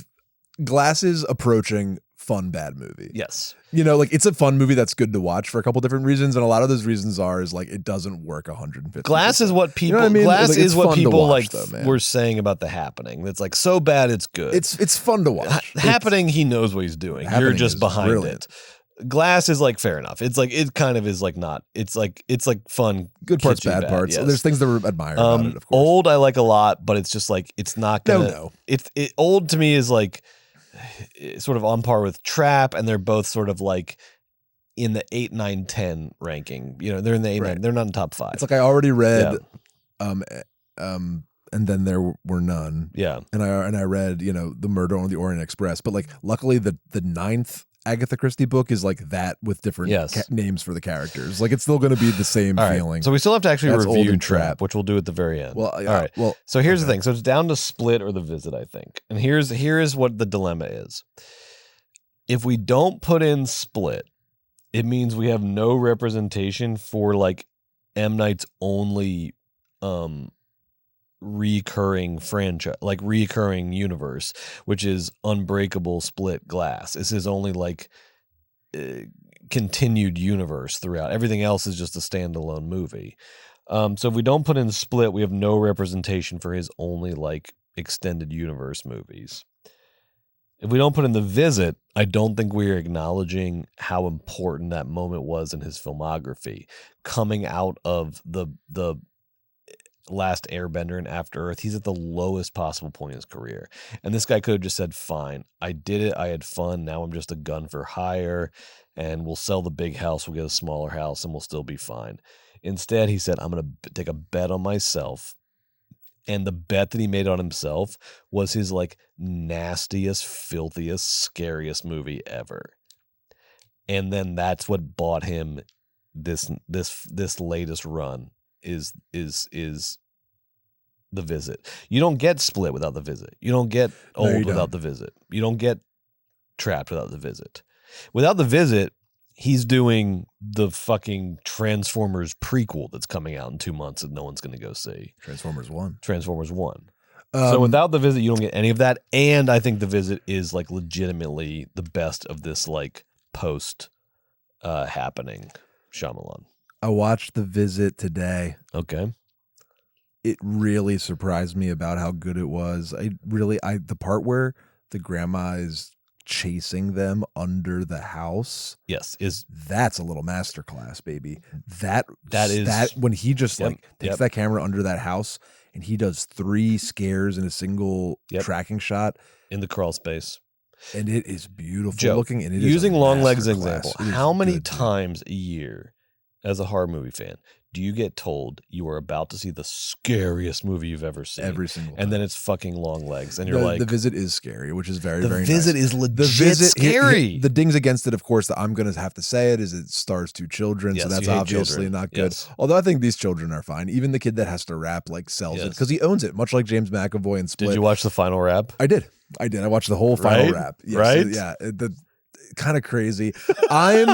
Because I'm so happy that The Happening is won. Yes. I am happy to have The Visit in there, even though I personally think Split's a little better. Now here's a suggestion that would be very, very controversial.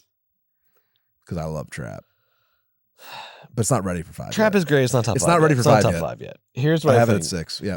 One option is get rid of maybe. Yeah, I don't think you can get rid of Sixth Sense, even though it's 4. But you know what's fucked up? It's like unimpeachable at 4. Right. Because then you ask yourself, okay, but is Split better than Signs? No. Is The Visit better than Signs? The Visit is not better than Signs. No, and neither is Split, unfortunately. It's a little bit not as good. This is the weird head-to-head of Shyamalan, though, is like, it's not as simple as like, because like, for me, like, right. The Visit's not better than Signs.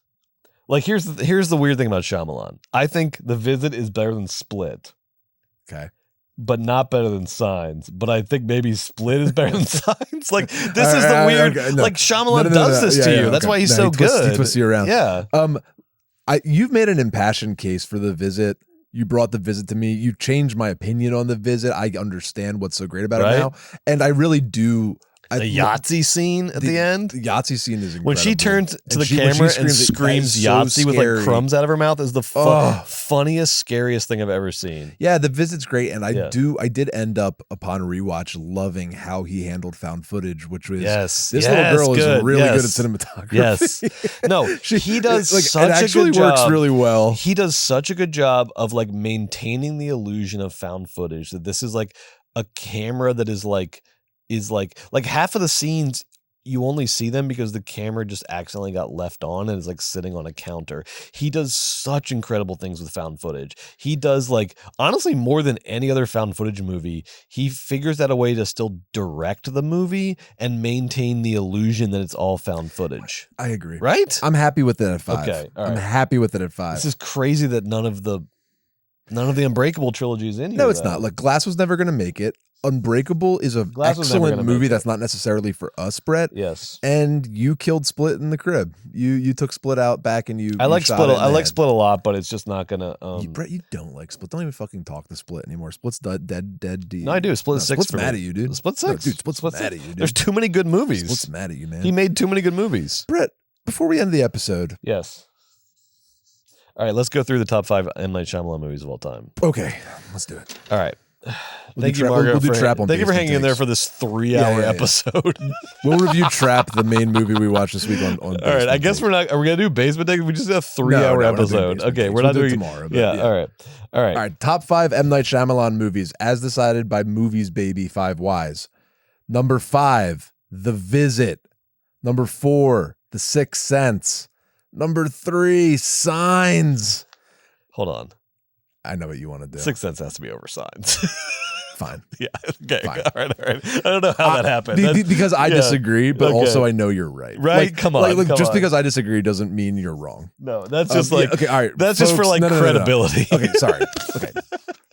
All right. Because The Sixth Sense is perfect all the way through. And it gets better by the end. And Signs has these moments of what? Because like what we're doing is what we've done with Planet of the Apes, what we're doing with Godzilla is like it is this combination of like best movies, right, but also most representative of the filmmaker. And so like I think like Signs to me is a little more representative of Shyamalan, but The Sixth Sense is so good that it just has to. Yeah, and like, he it made has to, that, like, guys. Yes, you know what I mean? Like, exactly. He did Yes. make. Okay, fine. Yeah. 5, The Visit. 4, Signs. 3, The Sixth Sense. 2, The Village. And the number best one M. Night Shyamalan movie greatest of all time. M. Night Shyamalan movie of all We're time. not kidding. It's not a joke. It's a It's not a masterpiece. bit. I This is don't absolutely disagree. true. I slept on it. The next Absolutely morning true. I woke up. I sat up I straight. can't stop thinking about this movie. I gave it a 5 stars on Letterboxd and I wrote masterpiece alert in all He's caps. right. With He's right. The second I woke up, number The 1 best is The M. Night Shyamalan Happening. movie of all time. The The Happening. Happening. Arguably the best science fiction movie of the 21st century. And one of the scariest and one of Yes. the best horror movies Yes. of the 20th And look, century. no, look, this is not like, oh, we're so like I did not didn't make know The this. Happening. I No, did not know this was true until this week. And I'm just now like encouraging everyone. Let's do this collectively as a culture. Let's do the big fucking 180 on The Happening. Okay. And I don't care who gets credit for it. I don't care if some big like vulture think piece ends up being the like centerpiece of this. I want it It's fine. I'll so write it. bad for M. Night. I want us all to do our big fucking 180 on The Happening because it's deserved. It's needed, and there's so much interesting stuff in there that we're discounting as bad filmmaking. It's M. Night Shyamalan. He knows what he's doing. Fucking watch the movie for real. Folks, we've talked a lot about the man as a filmmaker, and he is one of the best our culture has, and we're lucky to have him. But I just want to say, as a button to the episode, he's not just one of the great filmmakers. He's on the Mount Rushmore of Philadelphians. There he M. is. Night. There he is. Philly loves you. I love you. You are the greatest ambassador. Watching your filmography and seeing all the parts of the main line and all of the Malvern-y kind of fields and the Berwyn and the Reading and the downtown. God damn, it was so nice to be home. And you proved to me that you can just live wherever you want and you can do whatever you want. Yes. As long as you're ambitious and you stay true to yourself. You're a great family man. I love the way that you treat your family and the way you work with your daughters. I love your brilliant movies. I love the way you handle yourself. And I'm proud to be a Philadelphian. And there's very few Philadelphians we can say that about. So thank you, M. Night. We love you. Philly loves you. God bless you. God bless America. That's right. Atlanta, my hometown, has Tyler Perry. And Not as Philadelphia, Joe's hometown, has M. Night Shyamalan. That's much better. I love it. So we're not going to do Basement Takes tonight because we just did 3 hours on M. Night We're not gonna Shyamalan do and we're Trap, so fucking But we tired. are going to thank Margot. Yes. Thank you, Margot. We didn't even review Trap. We didn't talk about All right, Trap. here's the thing. We'll talk All right, about really Basement quick. Takes We'll talk about on tune in tomorrow on Twitch, or you can catch it later on replay on the Patreon. We'll be doing Hot Dog and Gamer Boys, and I'm sorry, I'm gonna have to tell Hollywood Ted he's gonna have to like hold off on whatever agenda he's got because we have to talk about Trap. We have to do like a Basement Takes first, and then Yes. we'll get in our We have costumes to. almost. I want to power rank the cast of the SNL movie. I have some shit to talk about. MCU dorks who are coming at me online. There's a lot We'll to do. talk. There's a lot to do tomorrow. But But check we out just the did Patreon, 3 folks. fucking 3 hours on M. Night Shyamalan, which is deserved, but I'm so tired. Next week, we're going to be talking about Borderlands and Cuckoo. Oh, good. I'm so excited to see Cuckoo. What do you think? Is it going to be good? Yes. is this the Dan Stevens we've been promised? I really hope. Like, I hope so can too. I finally get the actual Dan I know, Stevens? I hope Dan's great. It's like he's always great. It's just like he keeps getting fucked by these dumb movies. Dude, and Eli Roth's Borderlands, it's got, not that this matters, but it has like a 0% on Rotten Tomatoes. Apparently it's terrible. Now. Apparently it Here's what I want to do. Eli Roth's my guy, Brett. I know. I love Eli. I would also like, and this is for everybody. Well, maybe we'll do like a poll about this.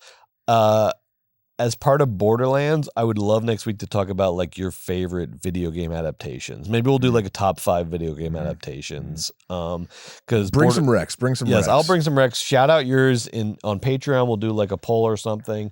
But next week, let's talk about because like I think Borderlands just seems like objectively like it kind of is shit. It's gonna be a stinker. So, but we'll talk about like maybe it's The Happening for all we know. Maybe it is. Maybe Borderlands is The Happening. It's not. It's just a video game adaptation that everyone phoned in, which is fine. Kevin Hart's. I hope Cuckoo though is great. I hope Billy. Hunter Schafer and Dan Stevens get their fucking nut in that movie. We'll see. You hope they get their nut? Figuratively, like I hope they do well in the movie. I hope they kill their performances. It's a figure of speech. And then tomorrow on Hot Dog and Gamer Boys, we'll do our review of Trap. We'll do the show. Look, really quickly, we love Trap. Trap's It's a lot of fun. Go see it, okay? It's a fucking B movie that got made and is in AMC theaters. It's awesome for 10 reasons. I can talk about it for an hour and a half. Trap's awesome. We It's love so you guys. fun. It's not in the top 10. It's not in the top 5 at M. Night Shyamalan movies, though. All right, we'll give you our bigger review tomorrow. Join us for Hot Dog and Gamer Boys. It'll be this same set, except we'll be wearing neon tracksuits and eating hot dogs and playing a video game, ostensibly. But it's just another excuse for us to hang out with you and chat about movies, which is the big thing we live for. Yeah, that's true. Wife, son, movies. Oh yeah, and then bye. Bye.